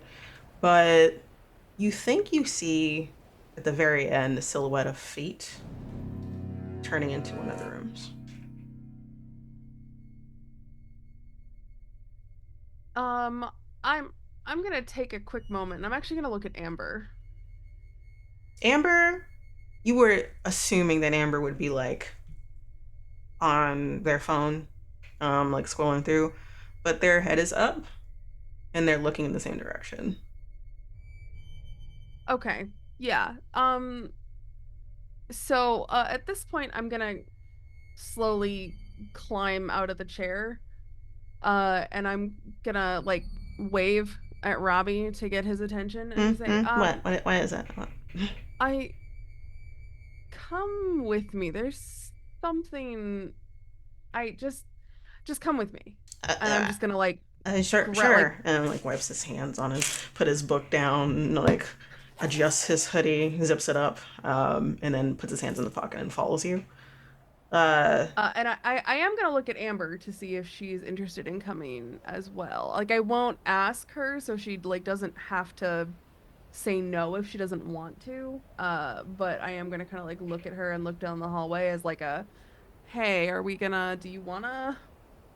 like raises an eyebrow, like looks kind of concerned, then slowly stands, puts her phone into her hoodie pocket, and like nods and follows behind y'all while like looking over her shoulder to see if there's anybody else on the floor. When I get to the hallway, can I turn on the lights to the hallway from this side? Okay, Yeah, so if then you're I'm walking gonna into the do that. hallway, once you start, there's like a light switch Okay. there. Then yeah, I'll turn it on, and I'll just kind of call down the hallway, hello. Anybody there? Silence. Hello? And I'm gonna kind of like make my way down. Are there like, I didn't hear a door shutting or anything, right? Like with this weird noise. Not that you know of. Okay.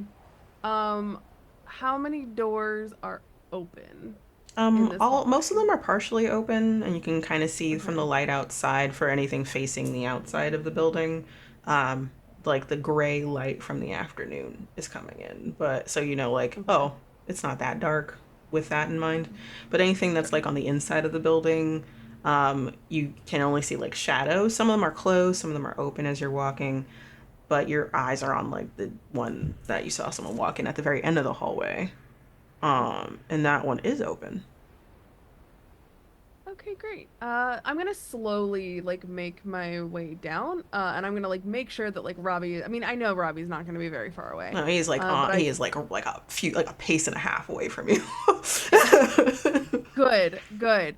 Yeah, and I'm just gonna kind of make my way down and keep calling out and just be like, "Hello," and I'm gonna like look at Amber occasionally and like see if she's like how she's feeling. I know that Robbie doesn't know what's going on, but that's probably for the best right now. So, You're calling and you get to the room and it's kind of partially open, so like you can't see fully in. But roll again. I don't wanna. You do though. That, that's a 5. That's pretty good. Yeah. So character achieves a lesser version. Nothing bad happens otherwise, but you passed essentially. Um, you're listening to figure out if that noise happens again that you Mm-hmm. heard, and you're able to like hear it a little bit, and your brain tries to grasp at what it is. It sounds faint, but you're able to hear dum, dum, dum, dum, dum, dum, heartbeat. Oh, okay. All right. Haha. All right, Jessica. Very funny. I get it. Obviously, this is some trick because we did the whole heart thing. Ha ha ha. Very funny, guys. And I'm gonna push open the door and turn on the light. You push the door open, ha ha he he. Open it, turn the light on, and it's one like a mostly empty room, like white walls, fluorescent lighting. Once you turn it on, it flickers on, and there's a desk against each wall kind of situation, kind of like different chairs, so people can study together in here, separated from each other, giving it like a cubicle vibe, but a little more open than that. And on one of the tables across the room, you see a doll sitting there. Very pretty doll. Porcelain. Long, long blonde hair. Braids. Dressed very similarly to Jessica. Looks a lot like Jessica, actually. Okay, all right. Haha, this is so freaking funny. And I'm gonna go over and I'll pick the doll up. And I'll just like turn around with the doll and just be like, look, I'm Jessica. Oh, let's play with the spooky doll. And now I'm gonna leave a doll behind for everybody to find. Everyone looks at you. And you see Robbie kind of like look terrified a little bit. And you see Amber just staring. Very like stoic guard dog vibes is what you're getting from Amber. Trying to be, I'm a big scary dog, but is very much failing a little bit in the eyes. Um, like, Chloe, no one came down here to put that doll here. No, obviously Jessica planted it before we started playing the game because she knew that we would do it because we're all really bored. So obviously this is all part of Jessica's big thing. This is why she was like so like pushing for this game because she wanted to scare us and like make it fun or whatever. Maybe you're right. That could be the case. Like, but I don't know. I don't get the vibe from Jessica that like she plans these things out, you know? I don't know. She was just pushing it really hard in a way that makes me think that she was like, you know, she's like Jessica's kind of like a pick me sometimes, and so like she's definitely like try hard. You see. So this feels like something that she would do. Amber starts laughing when you say pick me. Like, that aside. Not saying you're wrong. I'm not. You can't, because I'm not. But you can say this is just a little creepy. Well, of course. Like, dolls are inherently creepy, but like Jessica planting some doll that she had that looks exactly like her. Like, if this didn't look exactly like her, I mean, come on. And I'm gonna like gesture to it. Like, if this wasn't a copy of her, but in doll form, it'd probably be creepier. But like, she's given it all away. She played her hand too early. It's too obvious. Too obvious, Jessica. Roll for me. No. It's a 1. Sexy. It's not. For me, it is. I know I keep saying very sexy. I'm gonna take 4 dread. And I'm gonna give you 1 despair. Okay.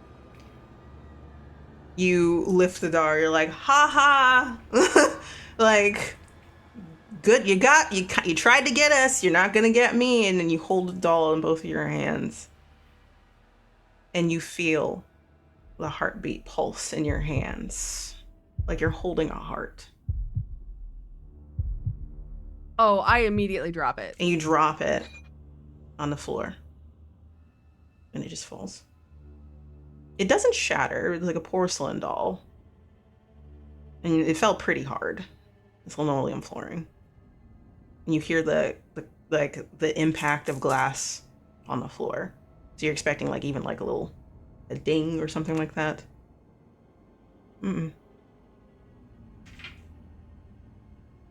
That What's wrong? Like what happened? Like he walks over Robbie and looks down at it. I think I felt like a heartbeat in the doll. This is some you know, Jessica must have gotten some of the kids from you know, some art school or something to put there's got to be a mechanism or something. It just in the snow. Just Chloe. No, she could have planned this. She could have had this planned for forever. Amber puts her hands in her pockets, walks over to you, so like y'all are kind of surrounding the doll on the floor, and just like looks at you with the dullest expression.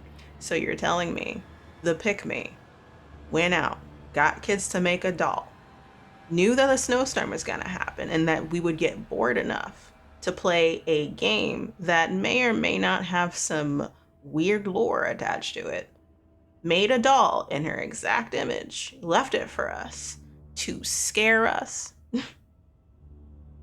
Okay. So here's the thing. You think that sounds crazy, but what's the alternative? Like looks at you dead-eyed. The alternative is someone else is fucking with us. Who would make a doll that looks like Jessica? Who would do that? I don't know, Chloe. Who okay, no, because here's the thing. You think that my logic is crazy, but you realize that what you're insinuating is that somebody else has a doll that happens to look like Chloe that they put together waiting for a moment where they can unleash this doll onto us. Did they know that we were going to play this game? Like, your logic is crazier than my logic. You understand that, right? Or you get that. Or doesn't answer the question. Or maybe there's something to this whole urban legend game. Shrugs their shoulders. You don't like that idea, do you? No, because it's an urban legend. I didn't die to Bloody Mary when I was 7, and I'm not gonna die to a doll now. Are you looking at the doll? No, because I'm arguing with Amber. All right. Robbie looks down as y'all are arguing and like lightly taps your hand, like kind of like urgently taps your hand. Chloe, What? Chloe, Chloe, Chloe, Chloe. Robbie, what? It's gone. What? And I'm gonna look down. It's gone.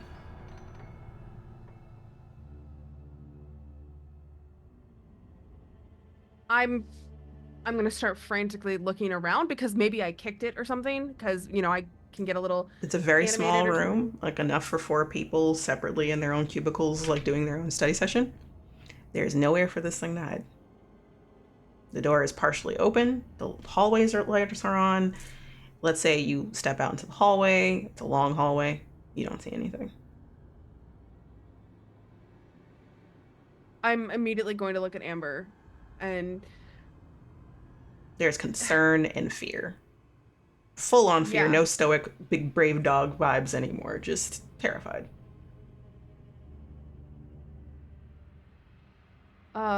We should We need to get the others, I think. yeah. It's a good idea. Yeah. Y'all step into the hallway, and Amber gets her phone to like, it looks like either to call downstairs, the front area, to see if like maybe someone picks up the phone. She might have Nora's number, maybe, or because I can't really see her having Jessica's number. And just as like she's looking through, the lights go out, and Chloe, you're standing ahead of everybody else. And as the lights go out, the glow of outside, the afternoon gray haze bleeds in. And you blink, and at the end of the hallway, you see the silhouette of a woman standing there. Skirt, high collar blouse, hair, from what you can tell, in a bun, just standing there.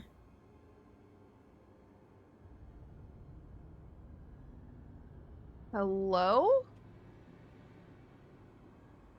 Just standing.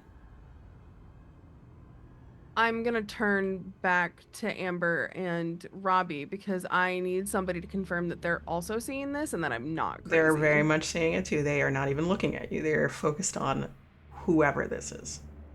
Okay. And I turn back around to look back at this woman. Has she moved at all?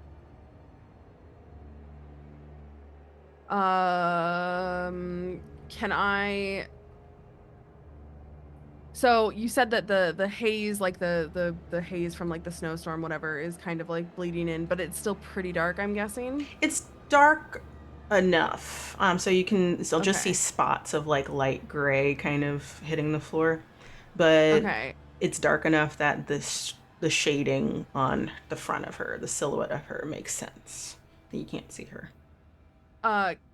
I'm going to, like, without breaking contact, I am gonna like pull out my phone and I'm gonna turn the flashlight on my phone and kind of see if I can shine it down the hallway and get any more information about who this is. The flashlight, you have to be a little bit closer because flashlights, in terms of distance, you'll see the little bit of detail, enough detail on her blouse and her skirt, but not really her face. It looks like hair is kind of blocking from what you can tell, but you see a really dark spot on light clothing on her blouse and her chest area. I'm gonna slowly walk a little bit closer and just say, hello? Are you okay? There's movement of the head as if to look at you. It's very gradual, like it's not like a jerking, but like slow look up, probably through messy hair to look at you. Hi. Hello? Can you hear me? And you walk further down a little bit, just a little bit. You don't walk too far away from your friends to get a little closer. And you hear a quiet voice. You can't quite make out what's being said, but she did say something. Sorry, I didn't catch that. Can you say that again? And I'm still slowly walking towards her. Your heart is so dark.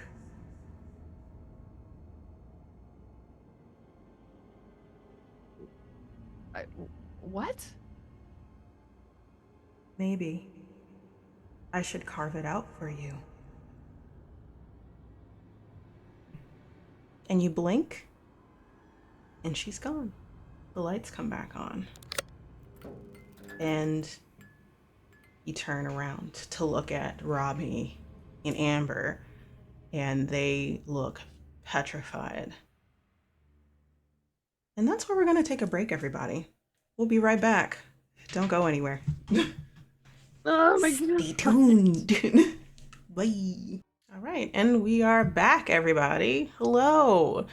Man, stuff is actually turning out that this urban legend might actually be something, you know? It's probably fine. Right? But we pick back up with Nora and Jessica, and the lights have just clipped on. It takes a little bit of walking through the stacks to get back to the door to find out why the lights are off, if someone flicked it off, or if it's like a power thing. You see just a little bit of the outside in terms of like the gray light coming in. It's not enough to light everything, but like you can see pretty well from where Jennifer is laying face down. You can see the soft outline of her with the light, but that's about it. And then you can see enough of where you're walking to get out of here. Jessica's clutching her phone to her chest, and she's kind of trying not to shake, but kind of failing miserably. Okay, we need to get back to the others. Yeah. We need to tell them what's going on. We need to. It looked like something happened to her, like something. Is there some fucking psycho serial killer up in here or something? I don't know. It's gonna be better if we have everyone together, though. Yeah. We'll just figure it out. Freaking out isn't gonna help anyone. But yeah, let's just figure out. You said the lights are still off. The lights are still off. Yeah. Okay. She's like, let's figure out what the hell happened to these lights, and then figure out. Let's just get upstairs. Mm-hmm. Yeah. So you're reversing backwards. You remember where Jennifer is. The mystery of the missing RA, you didn't even know was a mystery. You understand that, like, oh, she was here. She was setting up. And at some point before we even got here, she died. Someone killed her. Because this doesn't look like an accident.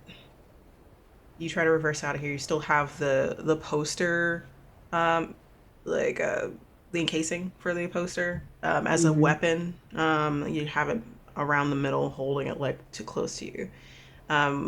Jessica decides that like you've done enough like shielding with your tiny body. So Jessica, even though shaking, stands in front of you and walks forward, and has her hand out, one hand clutching her phone on her chest, the other one's out like looking for your hand behind her as like she's walking forward. She'll take it. And like holding, and you just feel the tremors through her hand as y'all walk forward. Can you roll for me? Do you count this as help from Jessica? I got a 6. You did good. So to be fair, you won. Like technically this is help, but you won. Yay. So like nothing bad happens to Jessica. Let me just double check. Thank goodness. Yeah, like she's fine. So y'all walk forward and round corners and walking over where you remember kind of where the puddles of dried blood are. And you hear as you're walking, like, scuttering all around you. Like someone shuffling between stacks. In front of you, behind you. It doesn't really matter. And the grip that you have around both of your hands is tighter. And luckily, you're able to make it out. You get to the front door, the door like entering this place, and you see the light has been flicked off.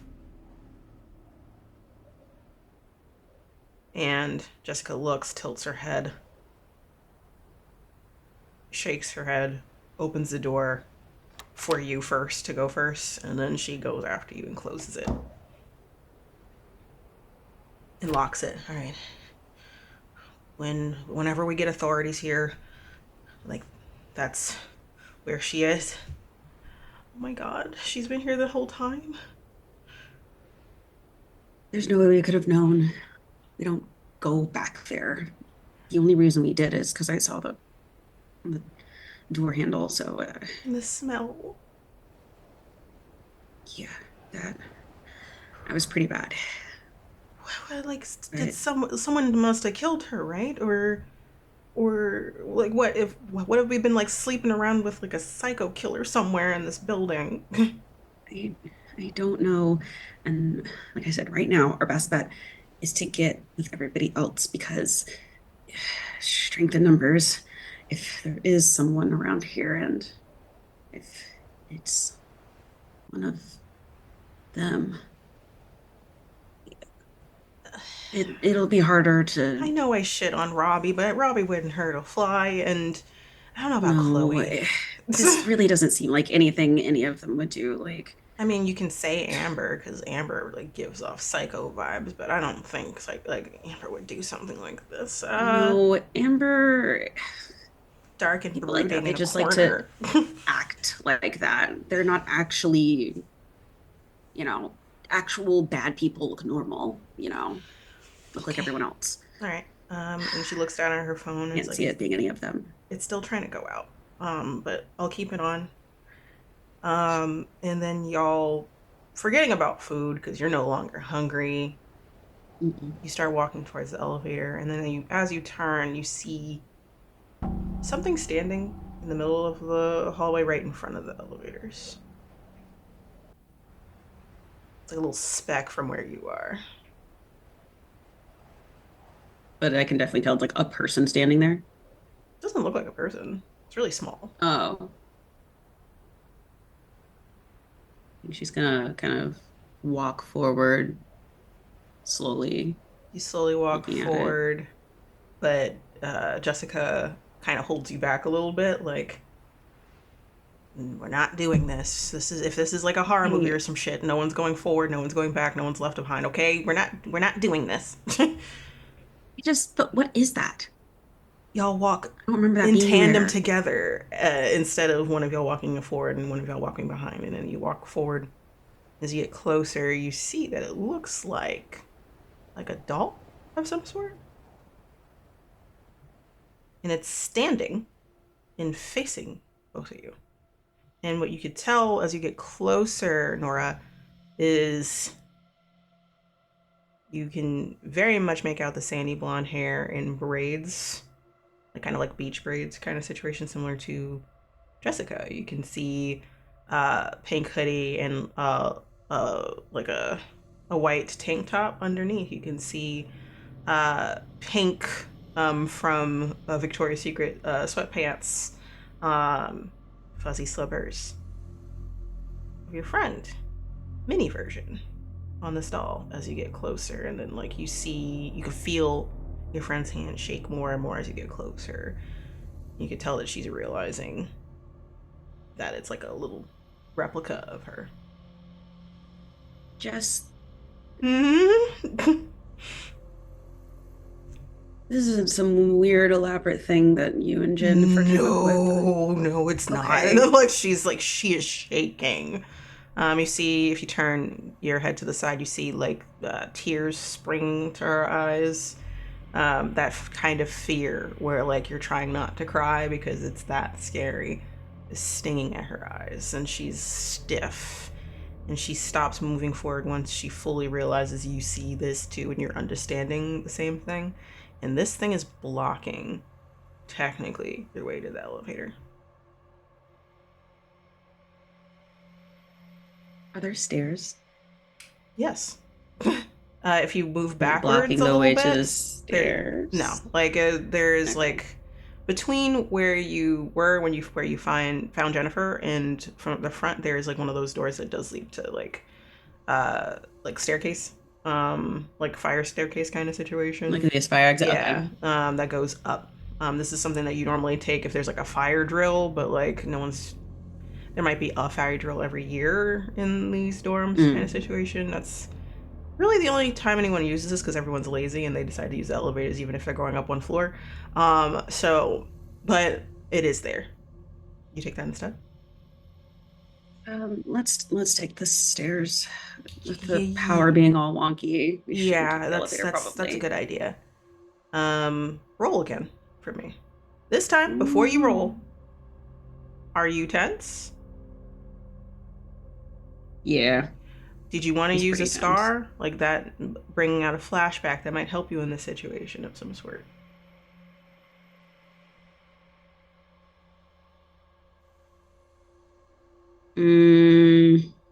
Totally okay if not. So for a scar, it has to relate and A help painful you. memory Is of this the in past. relation to the stairs? This could be in relation to stairs. This could be like hiding from something. This could be like being quiet or stealthy. This could be any memory having to do with anything having to do with that. So yeah, I actually will go ahead and use a scar. And it'll be almost a year ago. In the very fire escape that they're on their way to, she remembers coming back down the fire escape, holding hands with someone, a guy, and they're like flushed and they're like trying to like stifle giggles as they're coming down the stairs as quietly as possible. It's like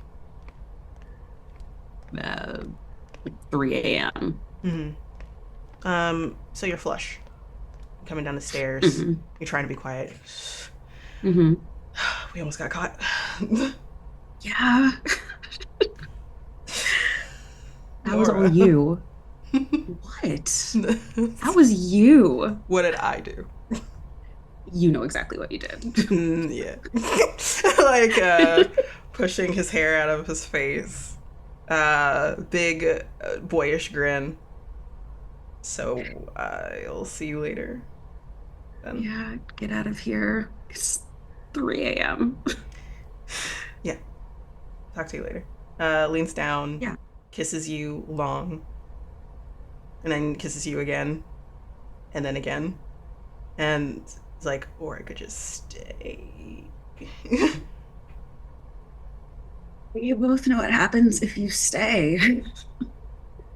Is that such a bad thing?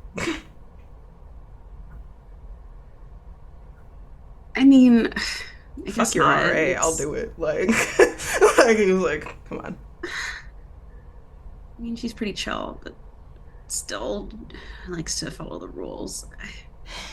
Just kind of like glance up the stairs. All right, what the hell? Hell yeah. Picks you up over his shoulder, and then like you'll tried so hard to be stealthy going down, and then you stealth back up, but there's stifled giggles as he brings you back up to your floor. And then that's where the flashback ends.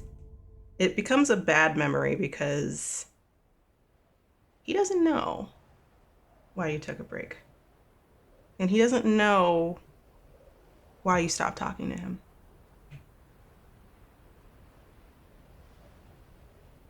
And he's been trying to contact you ever since you've been gone.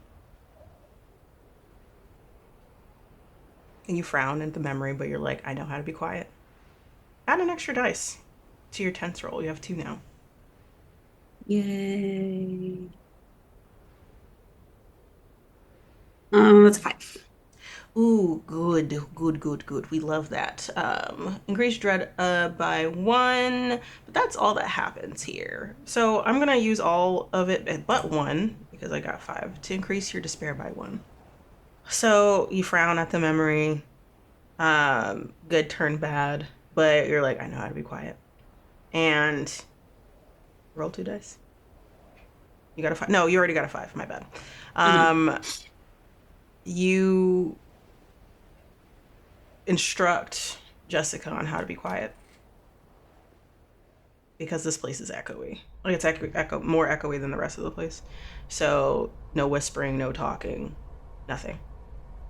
Make sure the door's closed behind you, and then you briskly walk up the stairs to the 4th floor.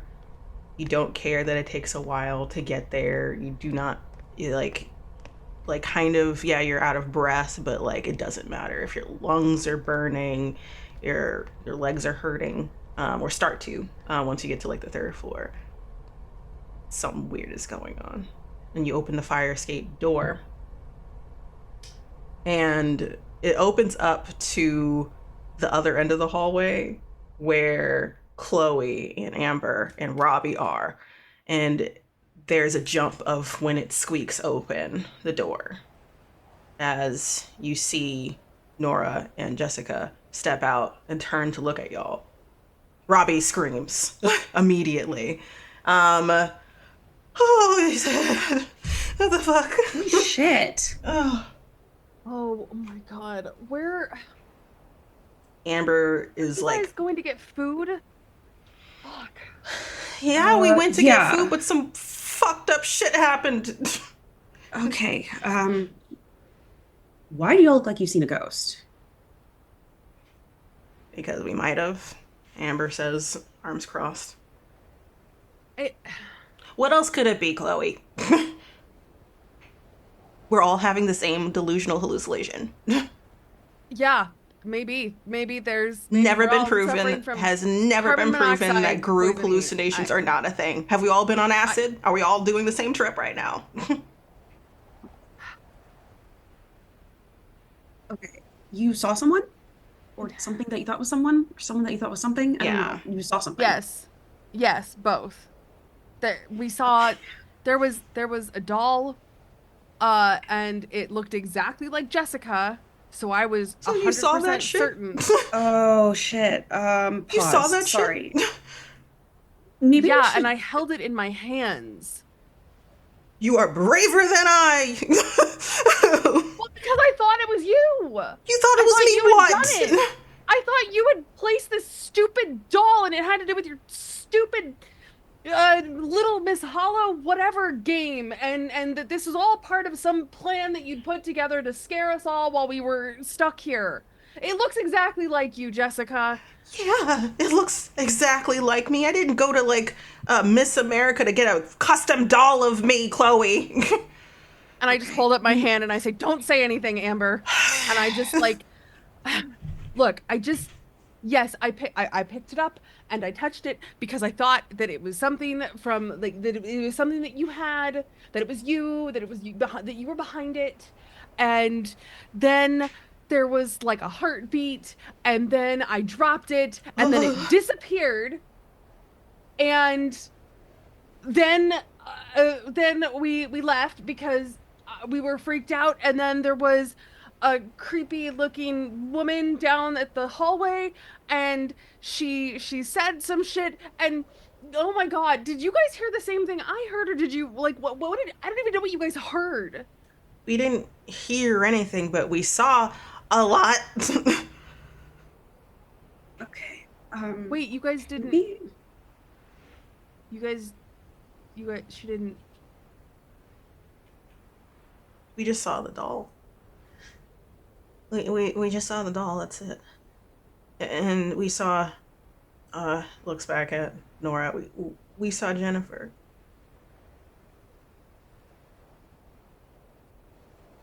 Wait, Jennifer? Yeah. We should... She was here. She was here I mean, that's all. good, right?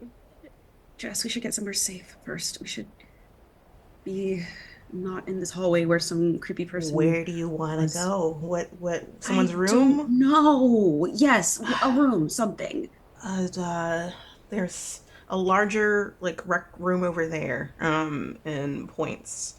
And Just feel like we should be somewhere more enclosed before we talk more about this. yeah, Not in Yeah, the like middle of a literally anybody's hallway. dorm. I mean, like points I don't know at about like somebody's dorm right now.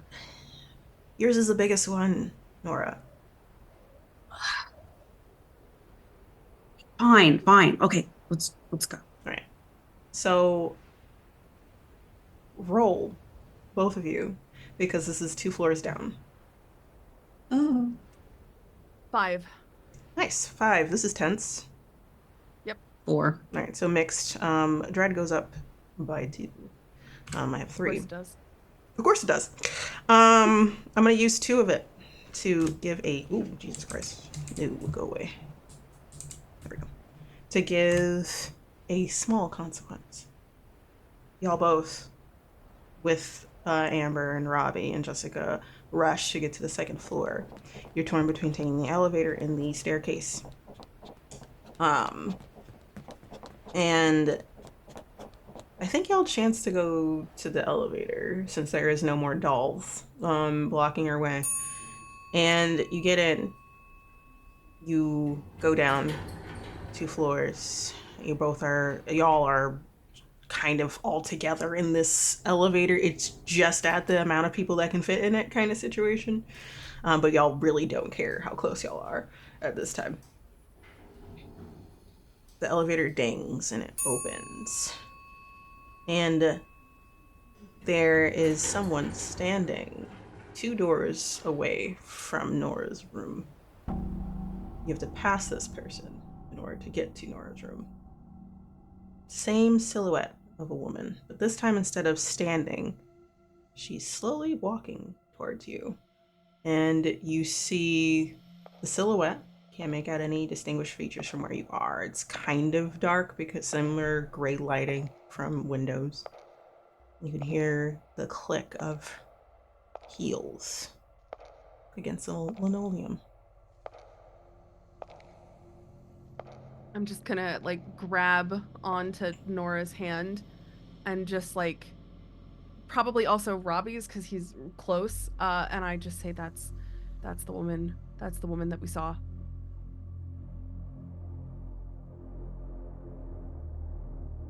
Hey. I don't know what your deal is, but there's 5 of us, one of you, and whatever bullshit you're doing, you just need to stop and turn yourself in because this is out of hand. The authorities are on their way. Shouldn't you be at home?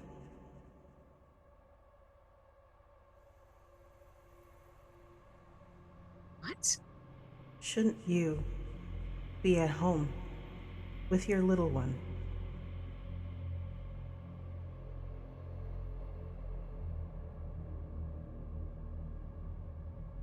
And Nora's gonna kind of take a couple steps back. Gripping Chloe's, and I imagine maybe she's also holding Jessica's hand. Who are you? Keeps on walking towards you.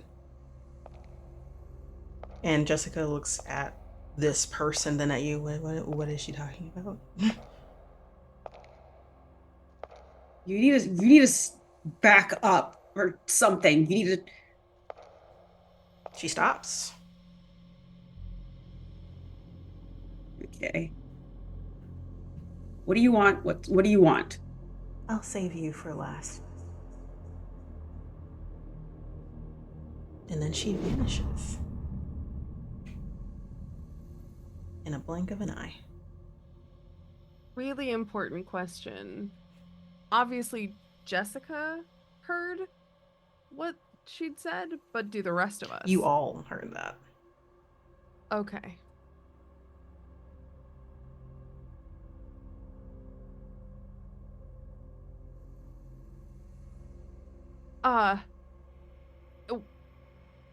I'm kind of trying to process what just happened and the fact that this person has disappeared in front of our faces, and I'm just gonna like squeeze Nora's hand as I start running towards Nora's dorm room door because we just need to get inside the room. Yeah, This like is let's go, fucking let's go, weird. let's Let's just go. get inside. Yeah.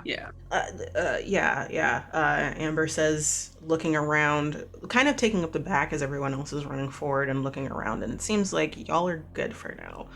Nor you open the door, you let everyone in, you close it, you lock it.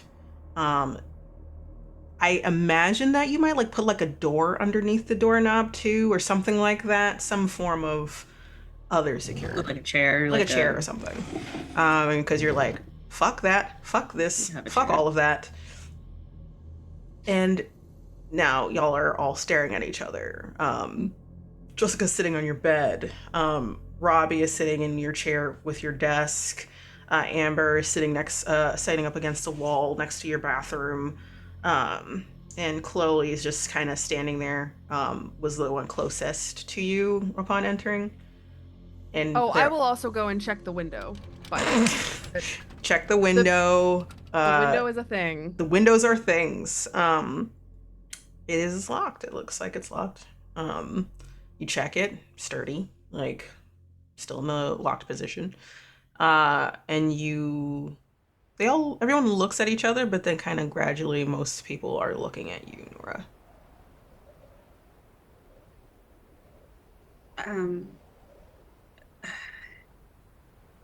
We found Jennifer. Yeah. She's dead. Like Robbie speaks up. Downstairs. What do you mean Jennifer's dead? We found her in this back room. It was blood everywhere and the smell. She'd been dead for a bit, I guess. I don't know, a day maybe. I don't know. But it wasn't new, and she's been here, but she's been in that room. Oh my God. It looks like somebody killed her. That's why I'm saying we needed to be somewhere a little safer before we talked. Okay. Amber leans harder into the wall.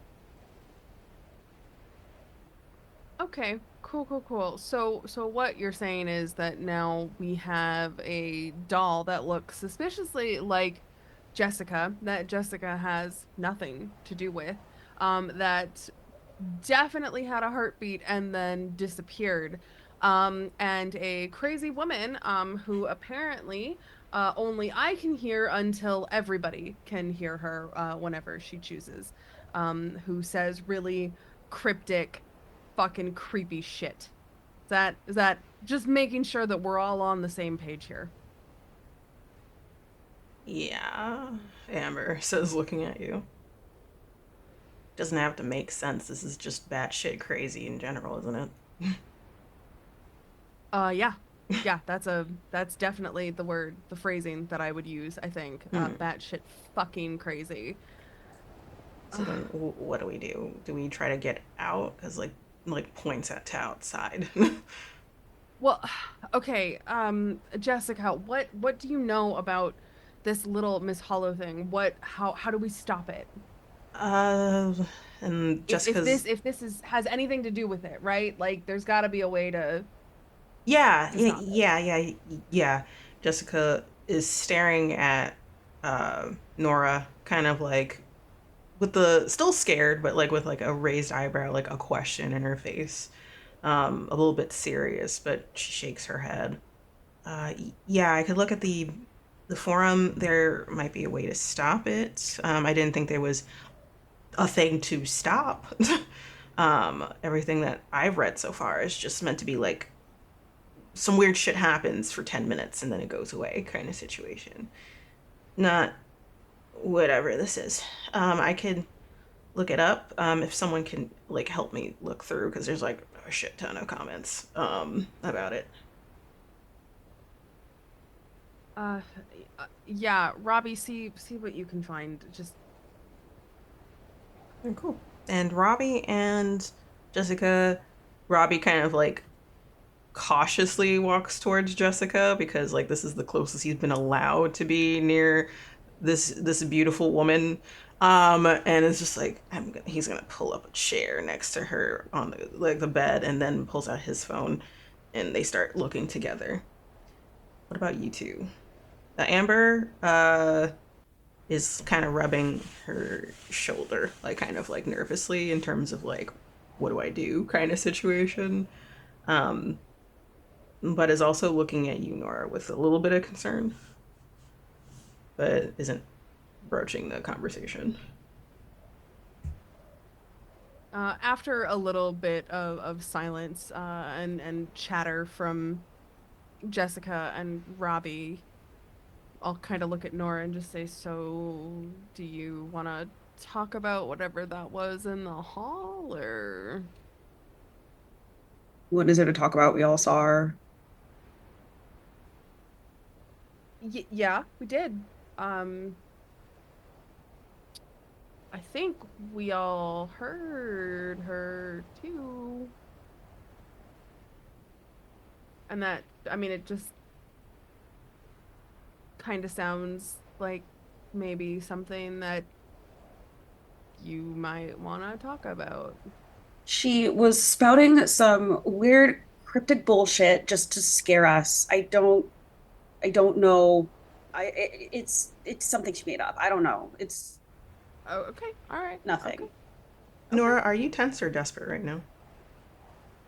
Tense. Can you roll for me? 3. Good. Let's see. Doesn't succeed, the player chooses to suffer. You tell me. Either choose to suffer severe consequence. I increase my dread by 2. Or you increase your despair by 1. I'll increase my despair by 1. Good to see. Love that. You're shaking your head. You're kind of taking on a pose of like arms across your chest. You're caging yourself a little bit. And you hear a heartbeat in your head. You're leaning against your door after like you've put something to block it, and behind you, through your back, you hear the door is pounding in sync with a heartbeat. Definitely like sit up suddenly and like kind of look back to the door. From what you could tell and see, it's not moving, but like you felt it. She's gonna put her hand on the door. There's a long pause of silence, and underneath your fingertips, you feel the pulse again. Hey, Chloe, Yeah. you said that doll had a heartbeat? Yeah. A porcelain doll with a heartbeat. Can you come here for a second? Sure. I'll walk And just, over. I know it sounds, can you just feel the door? I'll slowly reach my hand up and put it on the door. You leave your hand on it, and you're waiting, and you're waiting, and waiting, and nothing happens. No, I don't feel anything. Shit. Okay. Um, did y'all find anything? There's like a brief pause. Amber looks back at them too, from staring at you, and Jessica's like, maybe. And you walk back a little closer to everybody. Everyone's kind of small huddle, not a big huddle, not like super close or anything. And she's like, so this person, and then like looks through. They um they said that like to if it's going on longer than it's supposed to, either uh it was done wrong, or uh someone was there that shouldn't have been, or something like that. I don't know what that means. um Is there that shouldn't have been? yeah, like And then looks at Amber like everyone has to participate. Amber, like, What? So, just because I didn't want to participate, it's my fault. I don't know if that's true because this is like a fucking, like this is people making assumptions or some shit. It could be that like we did it wrong. Like there was like 3 or 4 different like rhymes, and then there was, but this is the most consistent one. Everyone like agreed that this was the one. And she's looking through again, and then Robbie pipes up. So what we can do, is, uh, do it again, but say our deepest, darkest secrets. Like kind of laying the slate clean, essentially. what? What? What? Yeah, What? like we have to like unburden our hearts or some shit like that. Oh, this is some weird, super undermining bullshit. Like somebody's in on this. Like, and whoever it is, you just need to cut it the fuck out because it's weird and it's too far. Okay, whatever's going on, if anyone is involved, just please say something because, like, I'm done. Like, I get it. Haha, you got us. Like, please. Everyone's looking at you, and they all shake their head. No one's doing anything. Listen, if I knew, this is Amber talking, if I knew that this shit was gonna happen, I wouldn't have decided to get here early. I just didn't want to stay home. Like, Christmas and holidays at my house kind of suck. So, I get that. but if we, if anyone's doing anything, this is a little too far.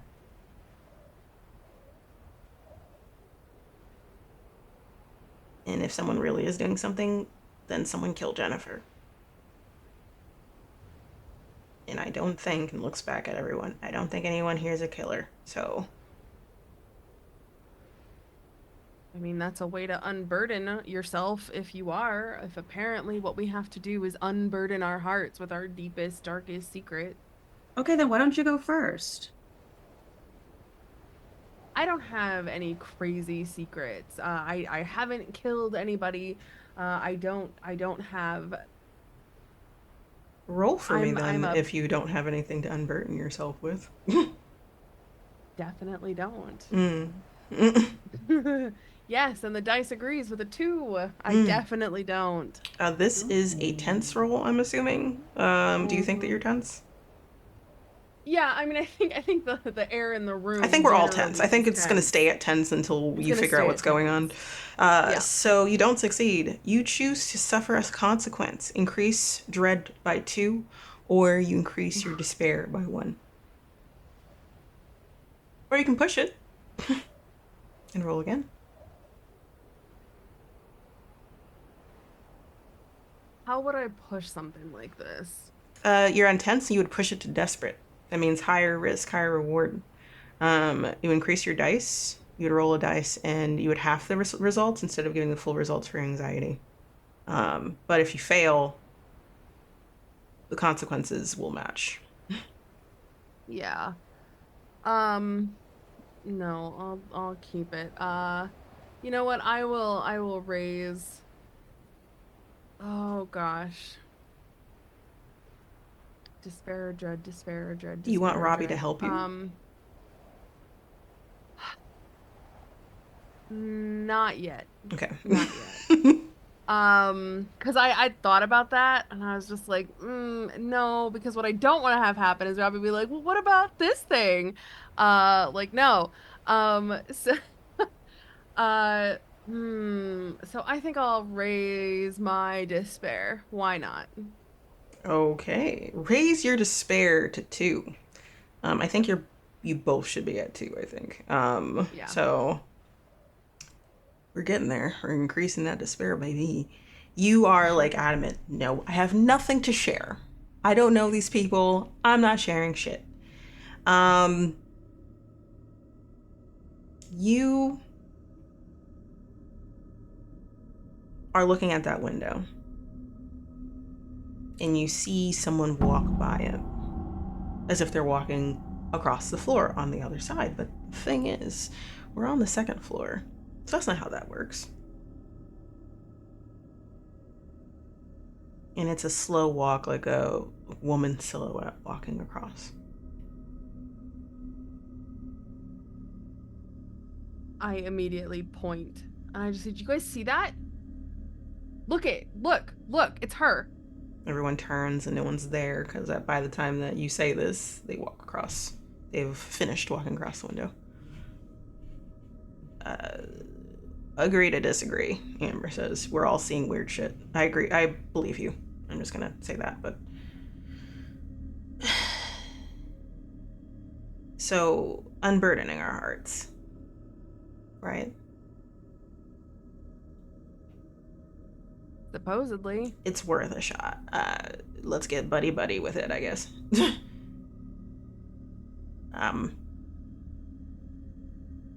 Is that what we're doing? Are we trying that? Or are we gonna try to make an escape here? I'm fine with either. Where the hell are we gonna go in a fucking snowstorm? I mean... There must be like a facility nearby on the campus that we can probably get through, but it's just gonna... We're going through like inches upon inches of snow out there. Probably foots at this point. But it's worth a shot. The cafeteria is not that far away. And maybe a line out to some emergency services.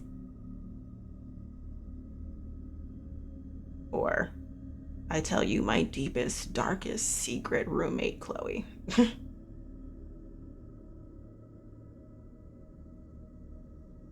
I'm gonna look at Robbie and I say, how sure are you that this is the thing that will solve our problem? It's the only thing I can think of. Like, I don't know. Like, everything else is like doing it wrong or unburdening your heart.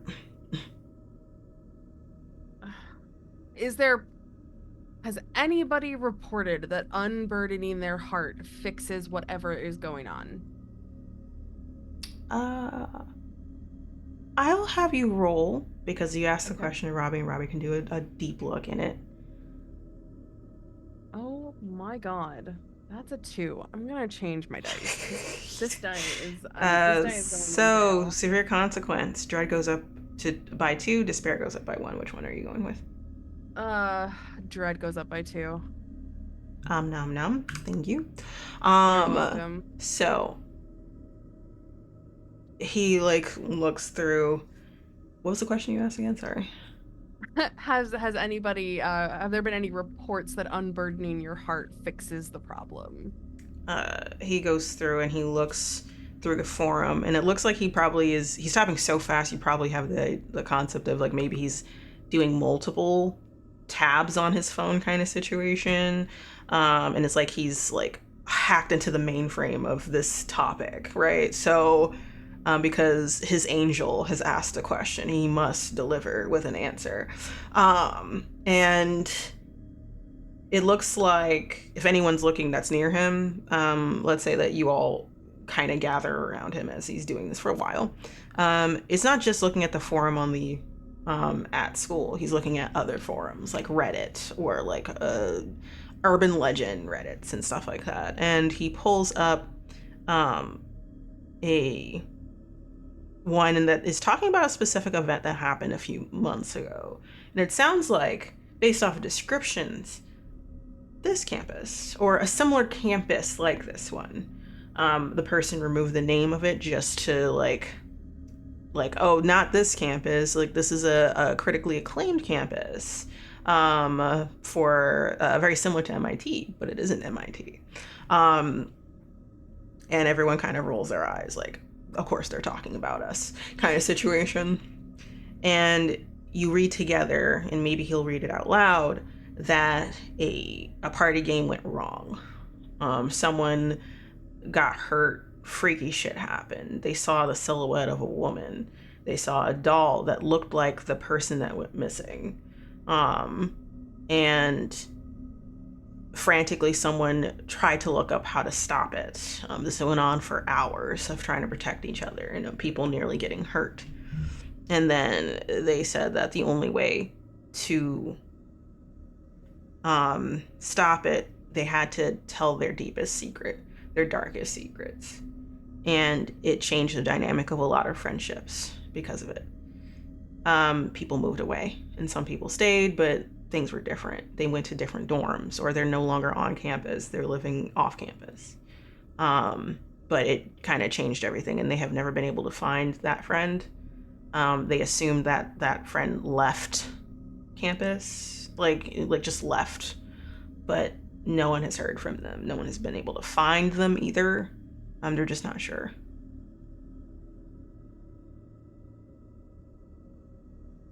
And then Jessica like pipes up, so that's what happened? Is that the rumor that I was talking about before?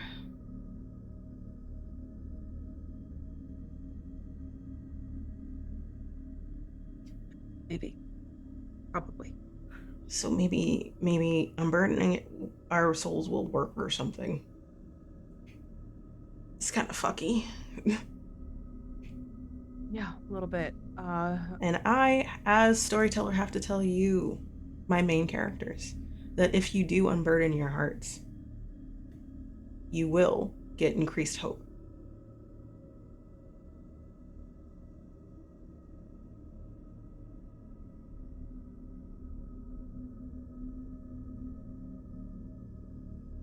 Sure. I mean, it's no crazier than anything else we've dealt with today, I suppose.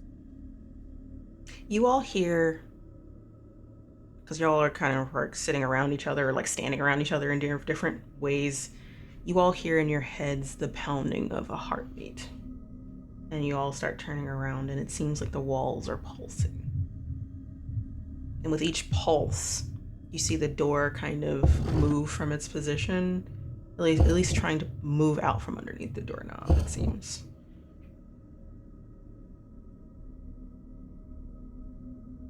Okay. Someone do it. Somebody do something anybody, right now. anybody.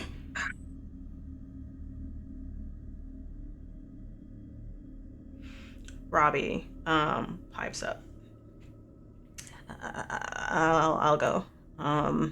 Like sits kind of backwards on like the bisexual like seating position, but weird on him, and it's looking very confident actually. He's like, and he takes off his glasses, and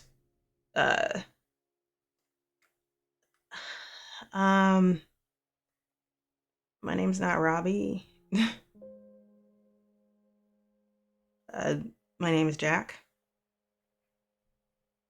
Jack Smith. I'm technically in witness protection program.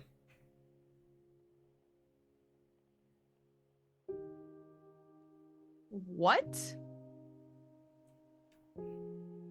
Yeah. And he kind of like moves like makeup from his face to get rid of the blotchiness and stuff like that.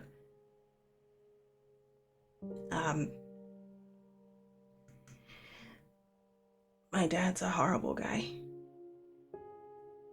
And my mom and me have moved away while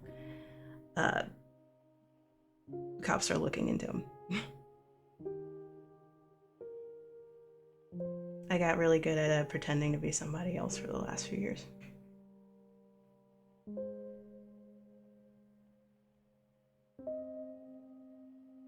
Wow.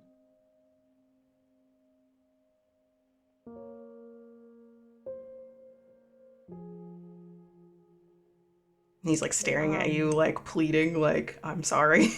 This face kind of situation. I mean, I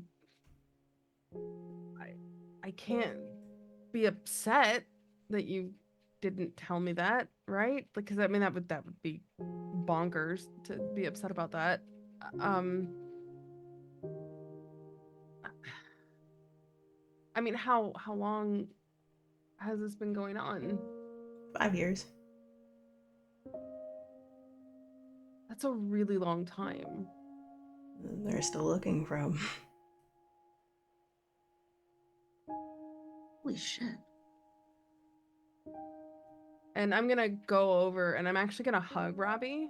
Like he like like he's like, oh god, like is the best way to put it. Yeah, he was acting very much like a fucking nerd, but his face still flushes in terms of it. So he's like pats you on the back.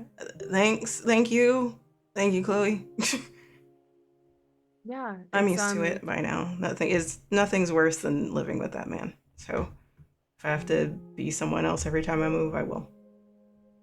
For my mom. Yeah. I mean, for the record, I like who you are. Whatever version of you it is. Yeah. Like does like the cheekiest boyish grin you have ever seen. Yeah. You're a really great guy. Jessica side eyes you like you didn't like him before. Shut the fuck up. Like is her look. He is a really nice friend. He's still a puppy. As a friend, he is a really nice friend. I'll take that. And like leans back, keeps on his arms across, and like, and now it's up to whoever goes next. I never wanted to come to the school. I honestly didn't even qualify for the program. My parents got me in. What do you mean your parents got you in? Jessica says. I didn't qualify because my grades weren't good enough. So technically, I was rejected from the STEM path, being able to do the computer science path. I was supposed to go to MIT and I didn't get in, so they basically forced me to come here. I don't want to go to Massachusetts, so. Robbie like points at you, like, what is it, like light brown eyes, like kind of looking at you, like, Powell,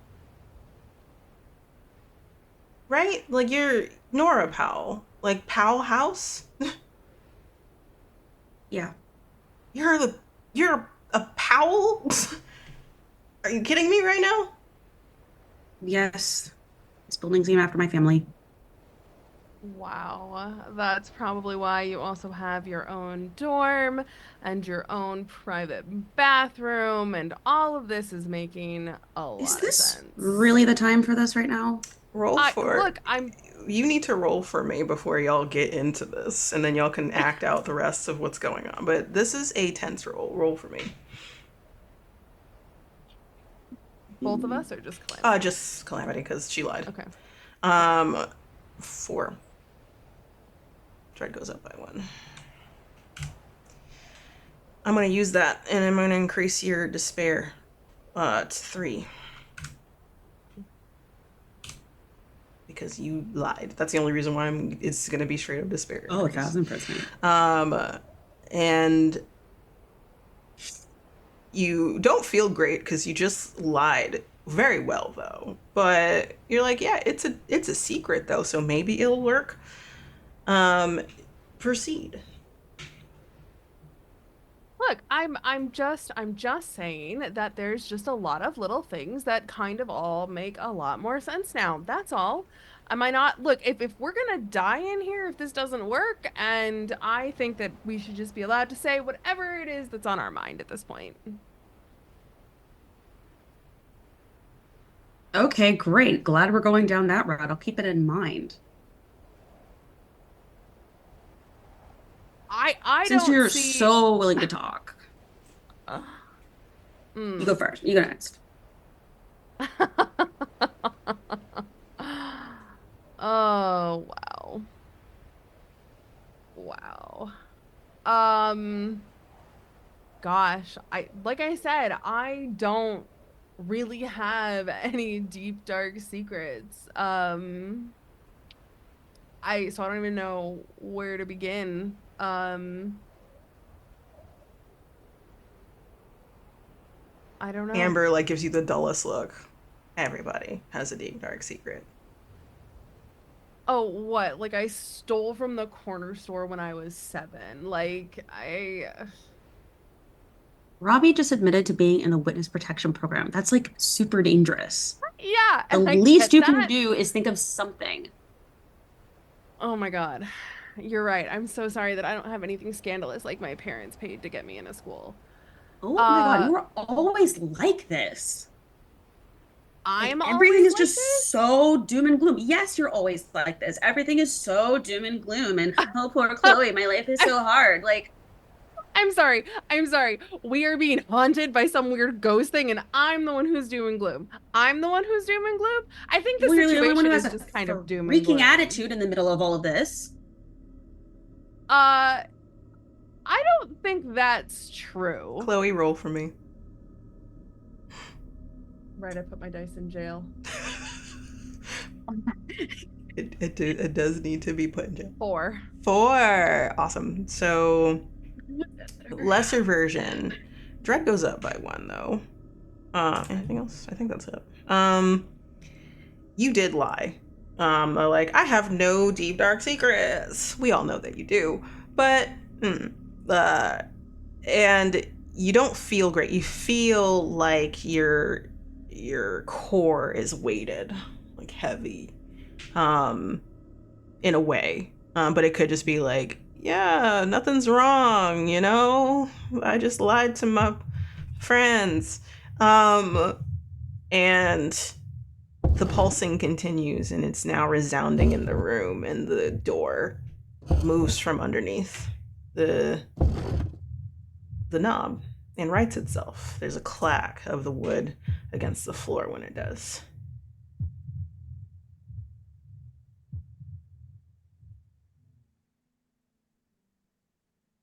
I'll go, Amber says, rolling their eyes.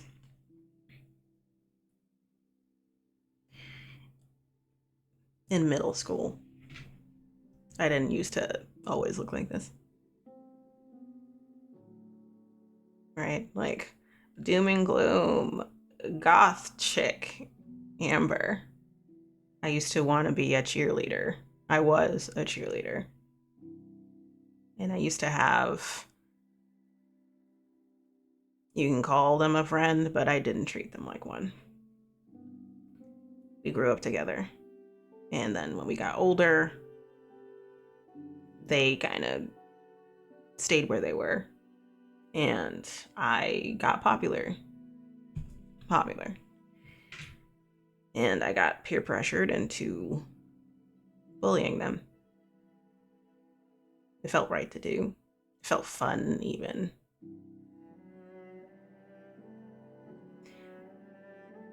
But then, one day when I wasn't there, it got taken too far.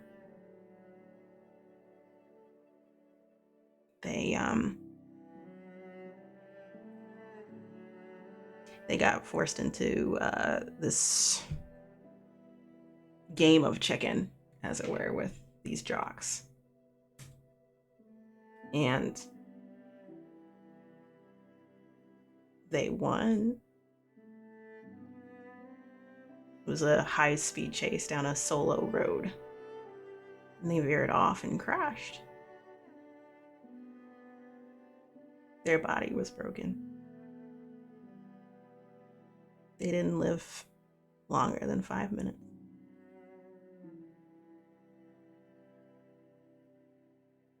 I was their friend. I was supposed to be there for them. And I wasn't. I made it worse. Because I was popular for a little bit.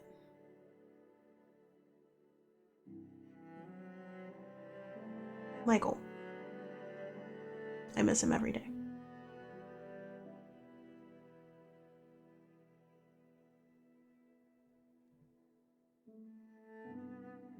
I mean, you can't blame yourself for that. Yes, I can. And I do. But that's my unburdenedness to deal with. That's my guilt that I have to live with. Because I did that shit. I wasn't there. I didn't participate.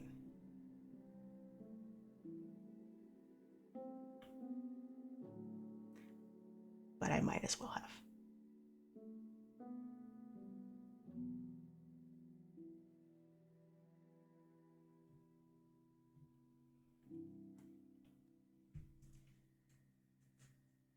It's heavy. Yeah. And you see like icy blue eyes like watering a little bit as they look down. Got a lot to make amends for. But that's kind of why I'm getting into this sort of stuff. I want to participate in STEM for younger kids so they feel comfortable doing it in school.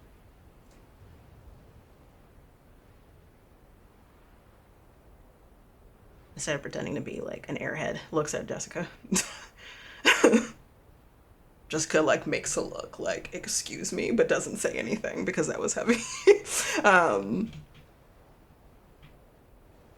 that's my unburdening of sorts, and then bows like extravagantly loudly in a way of like trying to make a joke with this to break the tension. Someone else has got to tell the truth now. Looks at Chloe.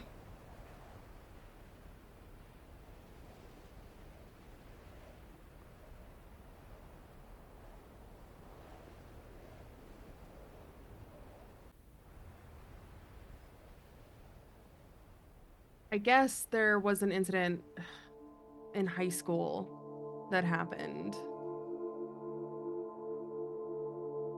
I had this classmate that I knew that was struggling with, I don't know, loneliness and depression because we're all weird teenagers and that's just how it is. And I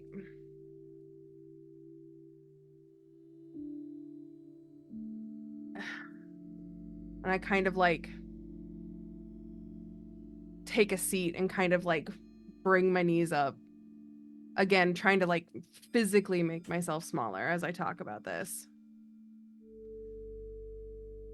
It was supposed to be a joke.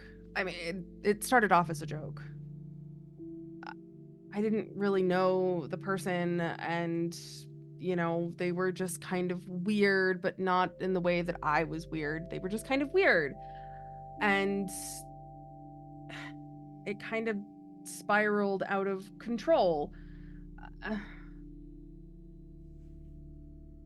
They had hobbies, they were on forums all the time, and I made an account on this website and pretended to be somebody who was interested in them, and then they got really emotionally attached and then like started like way oversharing, and they were like talking about like, you know, all of like just the bounds that their depression pushes them to.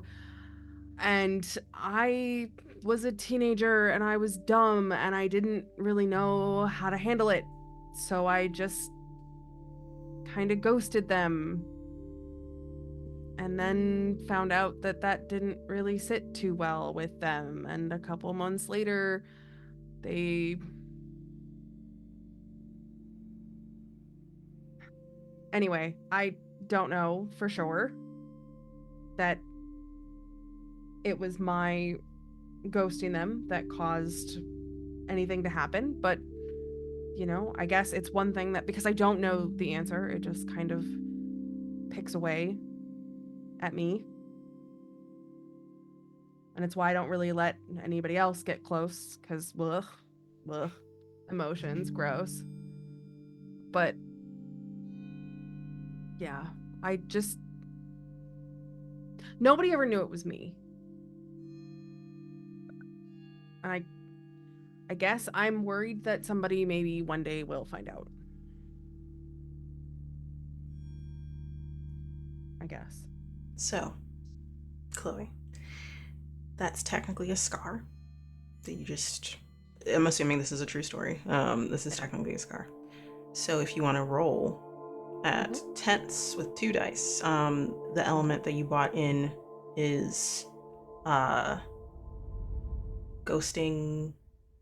Like, what do you want to call the element? Like, what's the name of this element that you're bringing in? I guess like, yeah, I mean ghosting or like emotionally like how would Emotional you ghost, describe it? Emotional ghost, I guess. Yeah. I think. And then I'm just gonna write the element that you had, which is sneaking in the stairwell. Okay. Roll 2 dice. 5 is my highest. Awesome. All right, so dread goes up by 1. It's not a lot, but it's... You succeeded a lesser version. Your hope increases by 1. First time we're increasing hope. And Amber nods. Yeah. Thanks for sharing. Yeah. Everyone else is staring at you. Robbie is kind of looking at you differently, but like looks at you, stares at you for a while, and then looks down at the floor. As he picks at the fray of his sleeve. Oh yeah, no. While telling this story, I was making eye contact with absolutely nobody. And even now, I'm just kind of staring off into like the mid distance because I haven't told anybody this story. Mm-hmm. So. All right. We just have Jessica and you, Nora. You both look at each other. Well, Jess, you're the last one. She like narrows her eyes at you. Fine. Wipes her hands on her well manicured fingers on her pants.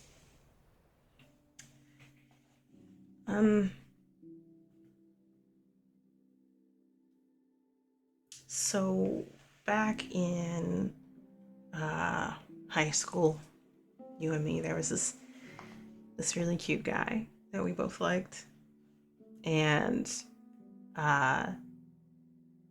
we both like agreed that like whoever he was with or ended up with, that's just what it was. We would leave it at that. And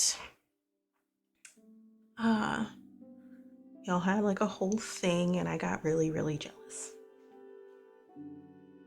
of him.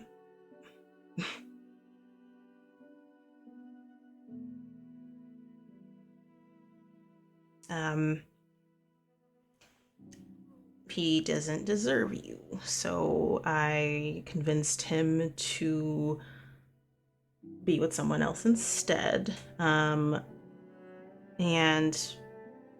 I got pictures of him sleeping with someone else, and I shared them with you. It was me, by the way, that shared them with you, not a random person just dropping it or airdropping it onto your phone. And yeah, I manipulated everything. Travis. Yeah. To be fair, he didn't really fight me on it either. I was expecting him to be like, that's my girl, or some bullshit at least, and he didn't. And it kind of solidified things for me that he definitely didn't deserve you. But why would you care so much? Because I love you, idiot.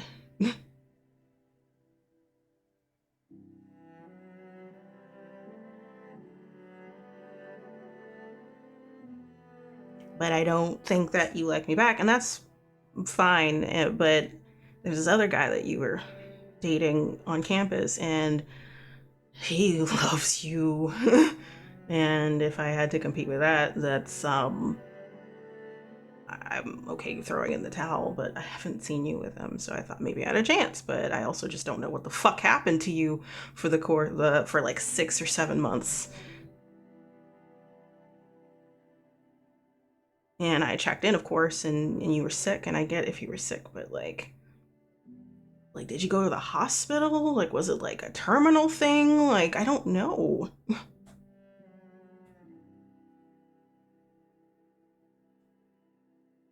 But yeah, fuck Travis, and I'll do it again.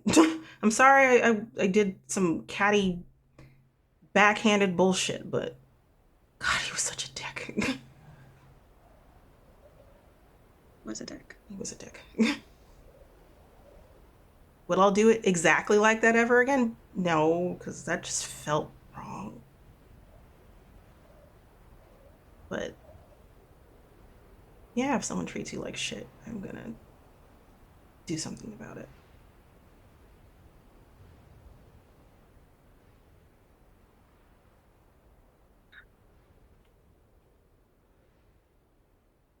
There is a drumming of fingers on the door and on the windows and on the walls. And it keeps on going. And then the door pops open. Metal bends. No one's there, but the door knob is destroyed. So this is not a secure room anymore. What the fuck? And the room continues to pulse with a heartbeat.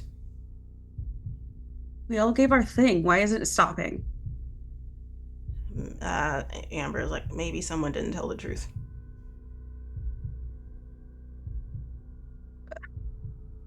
Who wouldn't have told the truth? I think We all told a deep, dark secret. Like, what's the big deal? as soon as Nora says that, I'm gonna look up at her and I just say, yeah, but was it your darkest?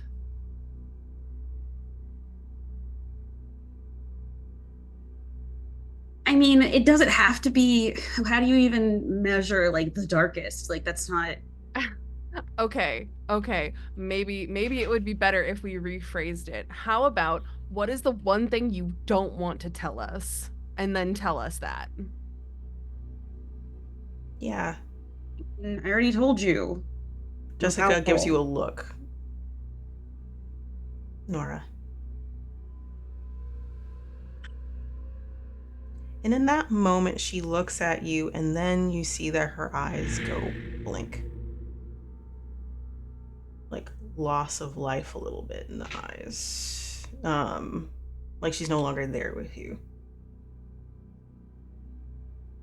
She's staring at you.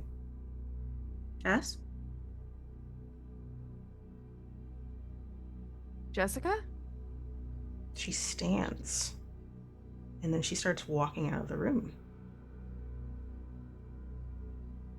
Wait, where? And I think she'll like try to like grab her wrist or something. There's like no, like the best way to put it is like she's trying to move past you, but she's not like tugging at your hands either. It's like moving forward, just absently there. Where the hell are you going? She doesn't answer. And are you trying to keep her there? As she keeps on trying to move past you. Yes, I think like after a second she'll kind of like let go and be like, oh no, she's like still trying to go forward. Roll. Is this tense or desperate? I think desperate because she's like actively going out into the freaking hallway. Oh my gosh, it's a 6. Bless. Oh, so good. My dread goes up by 1, but that's about it. You're able to like successfully grab her shoulders from behind, but she's still trying to move, and like you try to shake her out of whatever's going on. And then it seems to not work, and then you do it harder. Like you might be like giving her whiplash how hard you're shaking her, and then like it just feels like she's back, and then she looks back at you. What happened? You were going out into the hallway. Looks back and then takes a step back. Okay, I don't remember that. Like, oh, what does this have to do with the stupid doll and it looking like me? Is something gonna happen if I'm left alone or something? Is the person who looked like the doll is the one who always disappeared. Okay, okay. Oh. Well, we're not gonna leave anybody alone. Nobody's gonna be alone. Look, we need to get to a room that's more secure, and then we can try and go over our secrets again and make sure that everybody is telling the deepest, darkest secret that they have. Or we can try to leave this place. I guess. Can y'all do me a favor? Because I might have needed like you to do this in general, but other people told their secrets essentially. So I'm not supposed to roll, but like, can you each do a roll and I'll do a roll as well for the 3 people that did tell the truth about this, and we'll see how that goes. Yeah. I got a 3. Okay. That's a 6. Amazing. Ooh. I got 4. Okay, so, and this is all tenths that we're rolling at, so like we've all like passed essentially. Some like full successes, partial success. So I would say like 2 partials, that's a 5, and then 1 full success. We all passed, so that's 3 hope added. So now we're at 4. We'll do it that way because like y'all did the thing. You know, y'all survived that, but ooh, you're so very close to getting out of the situation. But seems like someone's not telling the truth. So y'all decide to go to another location. And as y'all are walking down the hall, that ghostly like face on Jessica's comes back again as y'all are walking down the hall. I'm not sure if anyone would notice, but like she turns to the the fire escape door where like those stairs are away, and it's just very gradual, but like I would imagine, Nora, you would know that like your friend is doing this, as y'all are probably making your way to like another room that's just as big on this floor. There's definitely someone else that also has a big room. They're just not here. And it's not like you might be able to just open it, because a lot of the times they like it's just a custom, like it's just a formality. Like, yeah, it doesn't actually lock, or it's open like for people. What do you do as your friend is trying to leave? Your friend is trying to Jess, what the hell? doesn't say anything, and she opens the door to the fire escape to go to the stairs. What? Is she like possessed or something? Maybe. She might be. Amber goes forward to try to grab her, but like just barely reaches her as she passes through the doorway, and then pushes it open to follow behind her. Okay, let's see where she's trying to go, maybe? Guess We can't just leave her. No, we can't, because that's how people go missing in horror movies. So I'm gonna follow after. Y'all are all following after just to see if she's going somewhere specific. You go from the 2nd floor down to the 1st floor, and there is the walking towards the opposite end of the hallway, where there is another set of like showers, bathrooms, sinks, and stuff like that. And it seems she's going to that area. That's weird. Okay. Can I mean, I'm not super excited about what I'm gonna see, but like, she's not moving very quickly, so would it be possible to get there before her? Yeah. And like either take a peek in and like try and stop her maybe from going inside and see what we can see before she goes in? Mm-hmm. Okay, then yeah, I'm gonna do that, I guess, because don't want to just let her walk into something unknowing. So. Might as well help her and try to save her. You go into the bathroom, and usually it's like a long, like, walled area where the sinks are, the bathrooms are. While you're walking in, there's like stalls on either side kind of situation. There's other stalls for showers. You notice that in the reflection, instead of yours, which yours is there, you see this woman standing in the reflection, kind of waiting. And she sees you, and you are able to make out her features this time. It's like a very old-timey high collar shirt, like gray.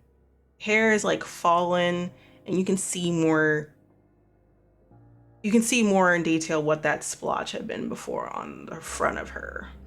In this part, her chest cavity is open. It's carved out. Like her heart, her insides, her rib cage is like been cut away. And the area pulses, is waiting for a heart that's not there. No. And I'm gonna like put my hands out and like try and like physically stop Jessica from going in. She is pushing you, like, so she's barely registering you, and then you see like this woman's hands against the mirrors, and then pushing, and then you can hear the cracking on her side, as if trying to break the mirror, essentially. And some pieces fall apart, and then there is like a perfect cutout, a perfect shattering of glass that falls forward, and it kind of looks like the sharp end of a knife, essentially. Grab her and let's get the fuck out of here right now. Roll for me. What's going on? Roll for me. As y'all round the corner, you see that Chloe is trying to stop Jessica from moving forward. And it looks like she's trying to get Jessica to come towards the mirror. What do you have? What did you roll? I rolled a 3. So yeah, severe consequence because you got a 3. Increase your despair by 1. Dread goes up by 2. Knowing that you're at 4, so you're 1 away from dying. For you, Nora, I'm gonna take 4 of my dread and give that to you. Chloe, you are now also at despair 4. I cannot give you any more despair because at this point it's up to you if you push it over, meaning that you have to fail essentially on a desperate roll, or opt in to have despair increase, for instance. And severe consequence for both of you. So you try to push past and stop your friend from going to the mirror. That ominous. I'm trying to physically like grab her, like pick her up and like to like stop her from being able to move forward and ideally get her out of the space. All right, thank you for fully explaining that situation. Yeah. You failed though, so you tried to lift her up, and she is like a solid force. Like, this is a tall woman, and you might be a little shorter perhaps, and like it's just awkward trying to get her up. And on top of that, whatever force has been pushing her forward is just so like indomitable, essentially. You can't. It's like you're pushing her forward, trying to lift her up, and she's just pushing you back. And eventually her arm comes up and pushes you to the side. Kind of similar, like, stop it, little one, you're good, you're golden, this is not working. Nora, kind of come like up the rear, and you try to stop her as well, and you grab her arm and you try to turn her around. You try to do the same thing that you did, which is shake her out of it. And it doesn't seem to be working this time, even though you're trying to give her whiplash, and she tugs her arm out of your hands.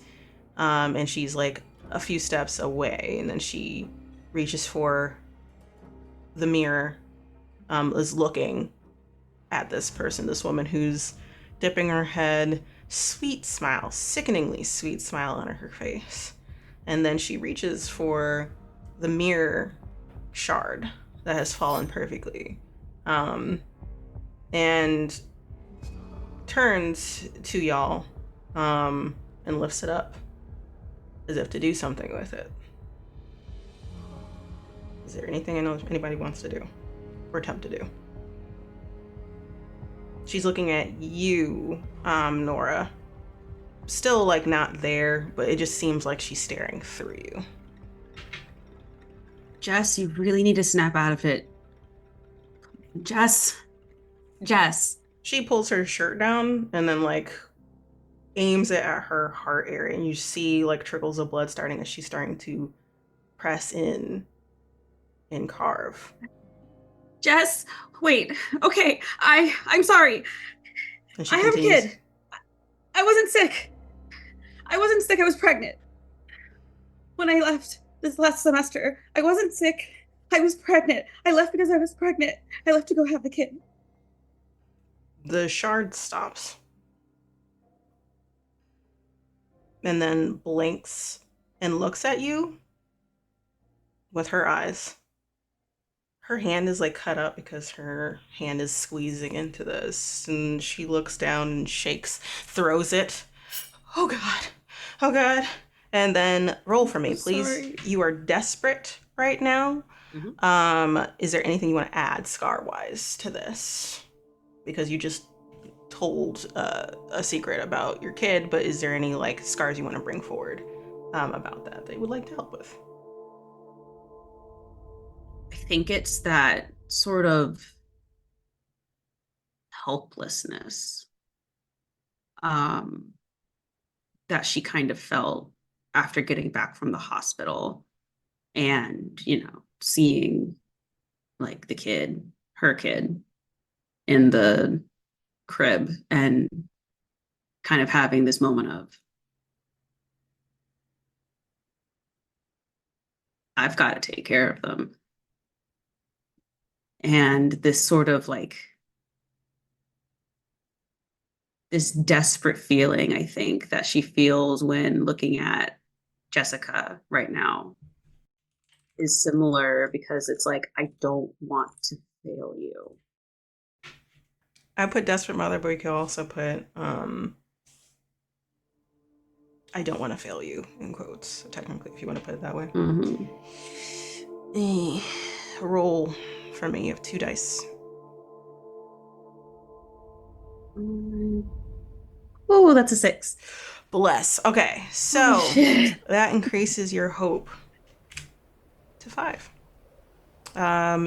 Y'all did it. Y'all survived. Jessica stares at you with wide eyes that like kind of glitter a little bit with tears as she hears what you're saying and comes to senses, and she has dropped the glass and kind of like in slow motion it falls. And then the woman on the other side takes her hands down, smiles at y'all, but this time not like a sinister smile. See, that wasn't so hard kind of look. All things considered, like, are you kidding me, ma'am? She smiles, nods, and you see those cracked glass slowly kind of seal back up and heal around that perfect cutout. That's about all that's left, though. And then she fades into like a smoke of sorts. Amber and Robbie are standing there, like mouth agape, looking at y'all. Jessica falls to her knees, shaking, terrified, and starts crying. Blood in her hands, and trying not to put it on her face, but kind of failing. And you go to her, and you wrap her up in a hug. Chloe, you see this, also mouth agape, and you kind of go over. Not sure how to help exactly, but you're like, but maybe just being here is enough. And the wind howls outside, and it howls. And we fade to black. Epilogue. A few days later. There's a blur, a flurry of sirens, blaring lights in your memory, police, tape, questions. Because Jennifer was found dead. That is the truth. That happened. Unaware that this person has been there for a few days while you have been there. You get enough details, but the police don't tell you everything, that someone carved out Jennifer's heart. And it seemed like it might have been self-inflicted, but there was no weapon. So, someone's at large? Question mark. Y'all know better, though. A few days later, the storm dies down. The temperature of where y'all are in Texas. The heat gets to it enough for the time period, not time period, where you are located climate-wise. It does melt away enough. Still kind of chilly end of things, but you can wear a hoodie outside. And it was like a bad dream. People from campus come back. The new semester starts. And you're not sure what to do. Knowing this, like, you just dealt with stuff here in this place, the place that for learning, but a place where you rest your head while you do, and you know what happened.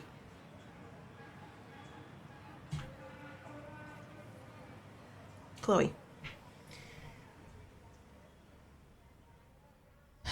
Semester is starting, and you wake up in your dorm. You wake up on time. Not your usual, I'll come out of bed kind of situation. You have class at 11 a.m., your latest class out of all the classes. And you look at the window when you do. You see the sun coming through, no haze of gray. But the memory of someone passing by sticks in your brain. Can you tell me how this situation that you dealt with has changed you?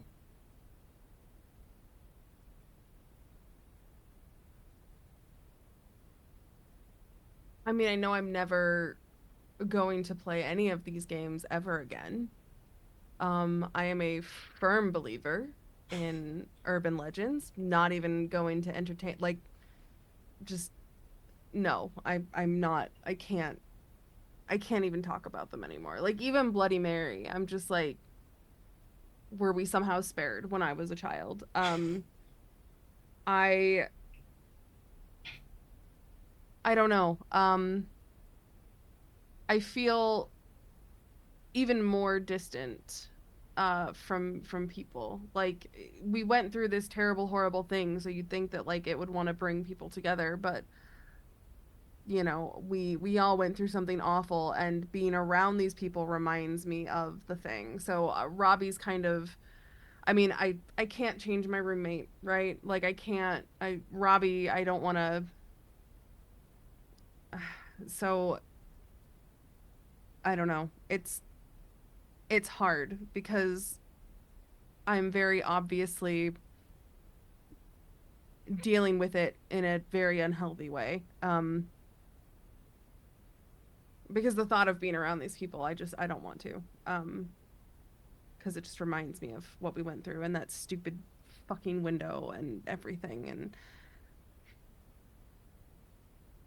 I don't know. I just need to keep going so I can get out of here and not have to see any of these people ever again.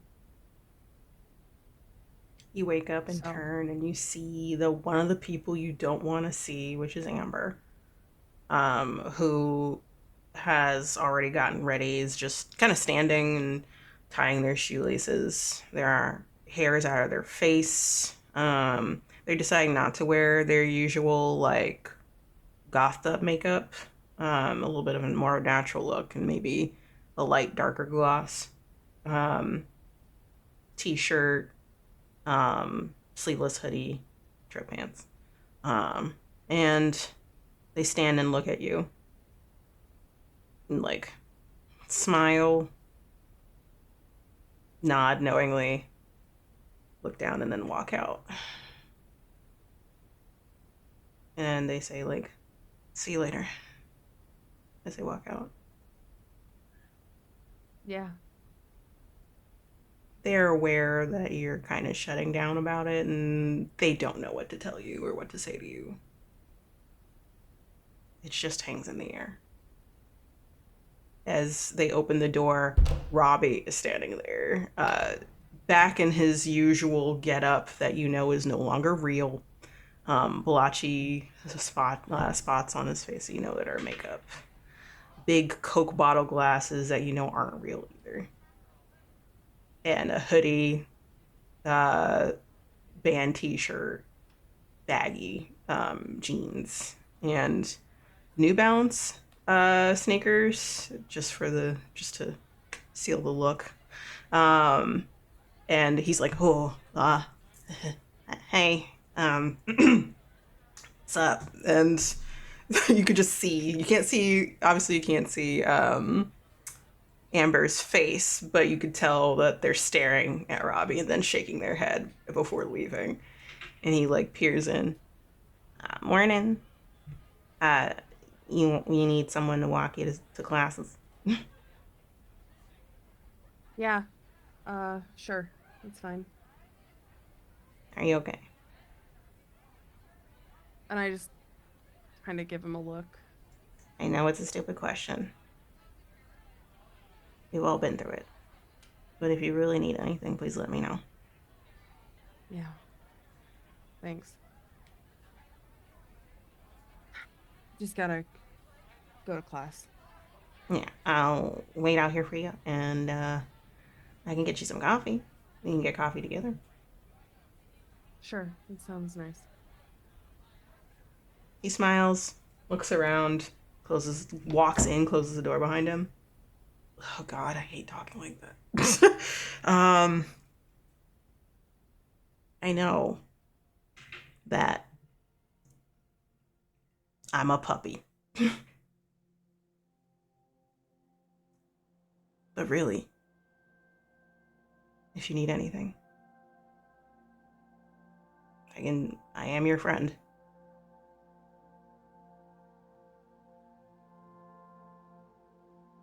Yeah, I know. I don't really know what I need right now.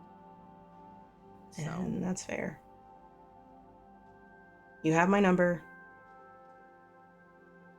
I know you're not looking for any kind of relationship but past that, but I am here. So just take up all the time you need, but we just saw some fucky shit. Yeah. Just don't close down on me. Yeah, we'll see. Don't do it. I know what it's like. Being alone doesn't help anybody. Opens the door. Adjusts his glasses. Yeah, I'll see you out there. You know, and like if you want vanilla latte with oat milk or something, I'll get that for you. I'll wait for you downstairs. Anyway, take care. And like dips his head and walks out before closing the door. And you are left with that, just like a tiny little giggle from the switch up. It was something small, but it was something. And you get ready for the day. Nora, you're getting ready for your classes. And you're trying to, this time around, and this was the goal before all this weird stuff happened, to try your best because you are talented at this, at your major, but you never put your whole energy behind it. You have a reason now. How has this event changed you?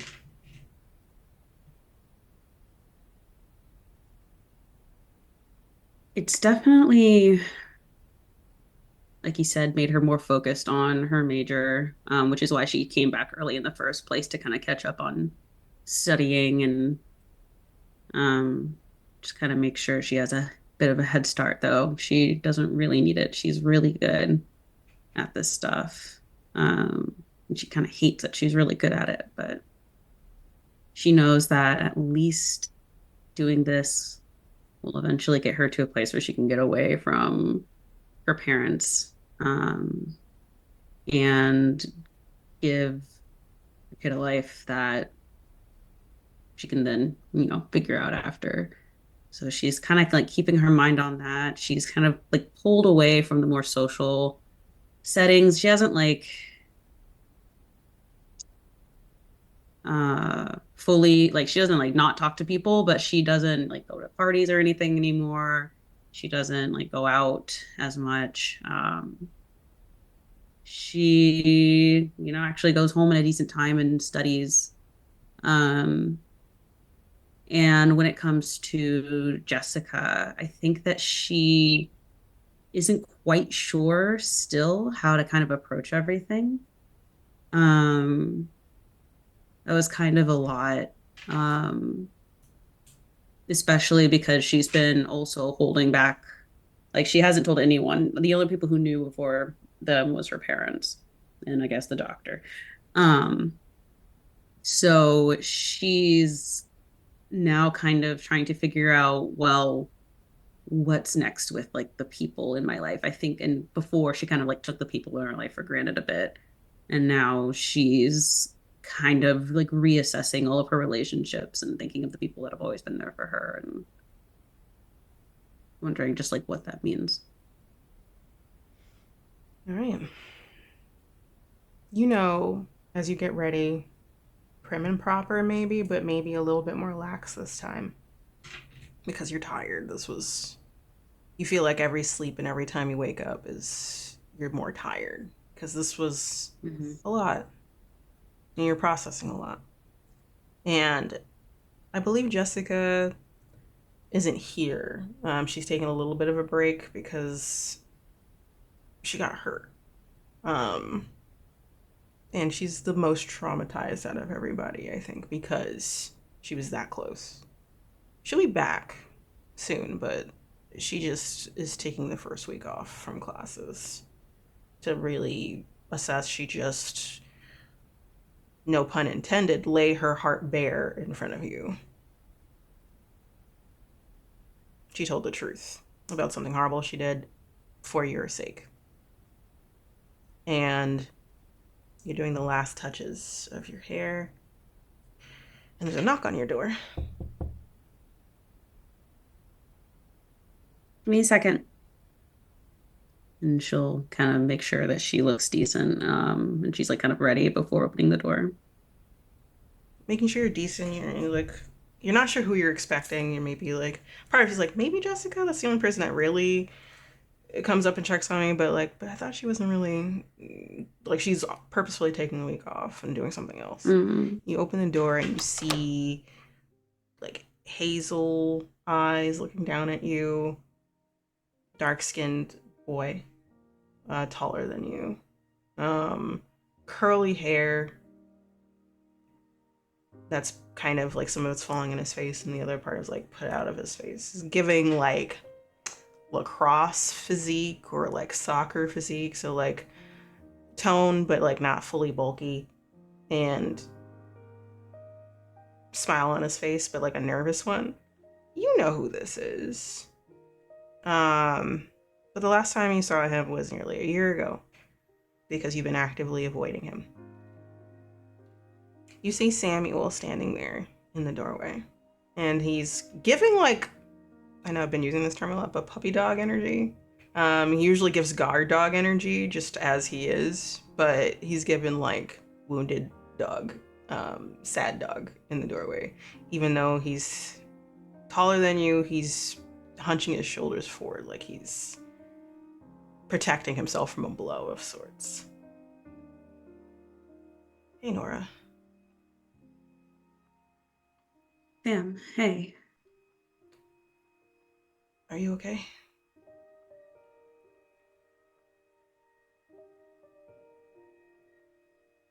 No. No.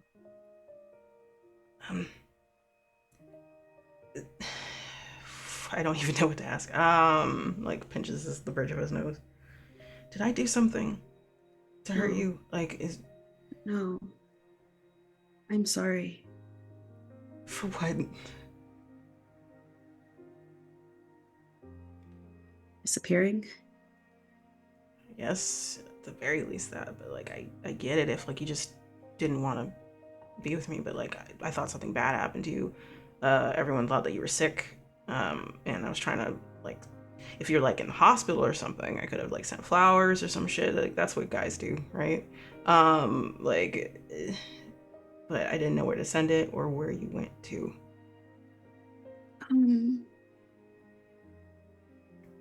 I've got a class in a bit, but if it's okay.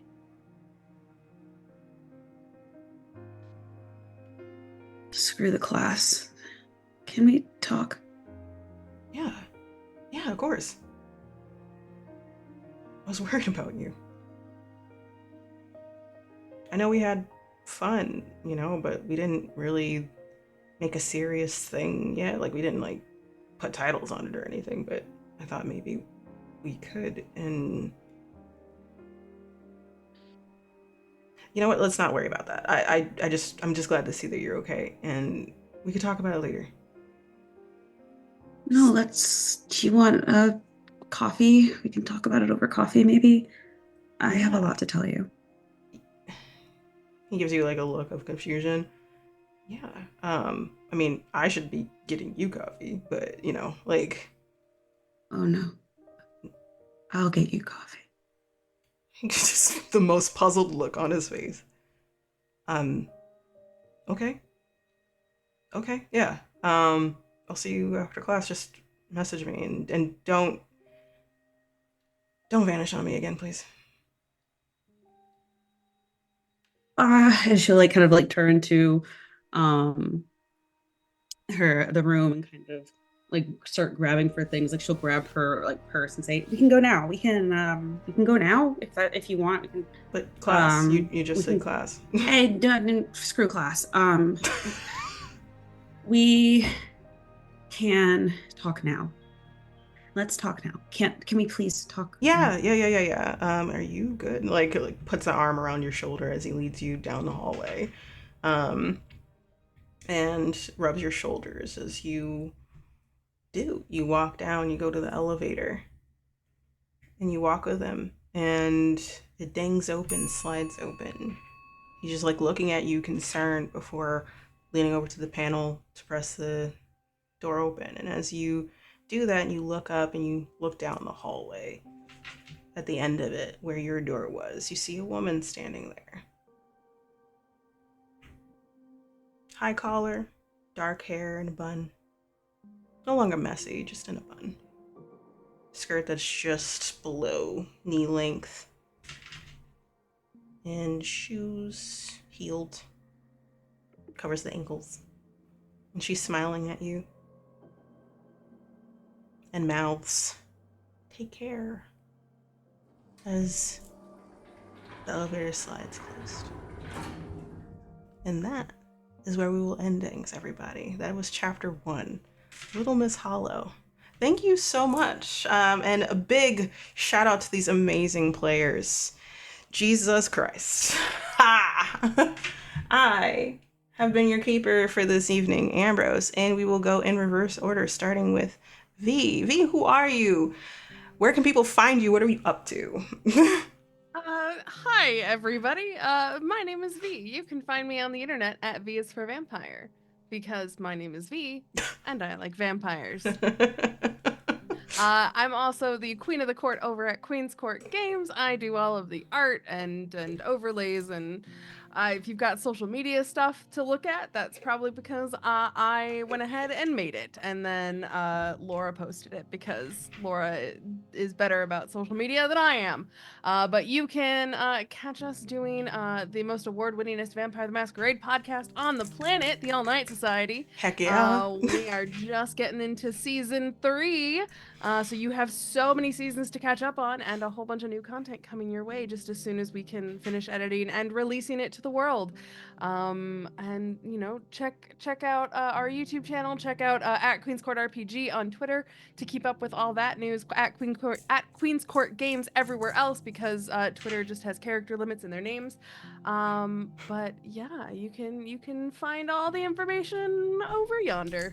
Over yonder. Yes. Amazing. And hey, Calamity, how are you? Who are you, and where can people find you? That is such an excellent question. Hi. I don't know who I am.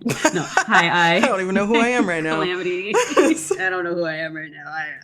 I am making it a crisis. It's fine though. You can find me as Hey Calamity with 3 Ys all over the internet. I do all kinds of stuff in the space, from performance to production to dramaturgy. I am also a kind of budding voice actor, taking my many years of vocal performance into not so much singing but speaking. And I'm also a freelance writer. So that's what I do. If you don't see me in various places doing different stuff, you can find me at Telltale Hearts, all over the internet. It's a group that likes to promote diversity in the TTRPG space through various means. We've been on a bit of a hiatus, but we are going to be coming back here soon. So keep an eye out for that. And sharing more of the incredible work that many people of many backgrounds are doing in this space. So you have no excuse. Amazing. And hi, everybody. I'm Ambrose. I go by any, all pronouns. I am the creative director and founder of Other Side Studios. I am an award-winning TTRPG performer and storyteller. I am also the keeper of the award-nominated Arcane Core series. One day, maybe, potentially, it will be winning, but I could wait for it, don't worry. We're working on the Melancholy We Weave, which, whoa! I am so floored by everybody's performances thus far. My lord.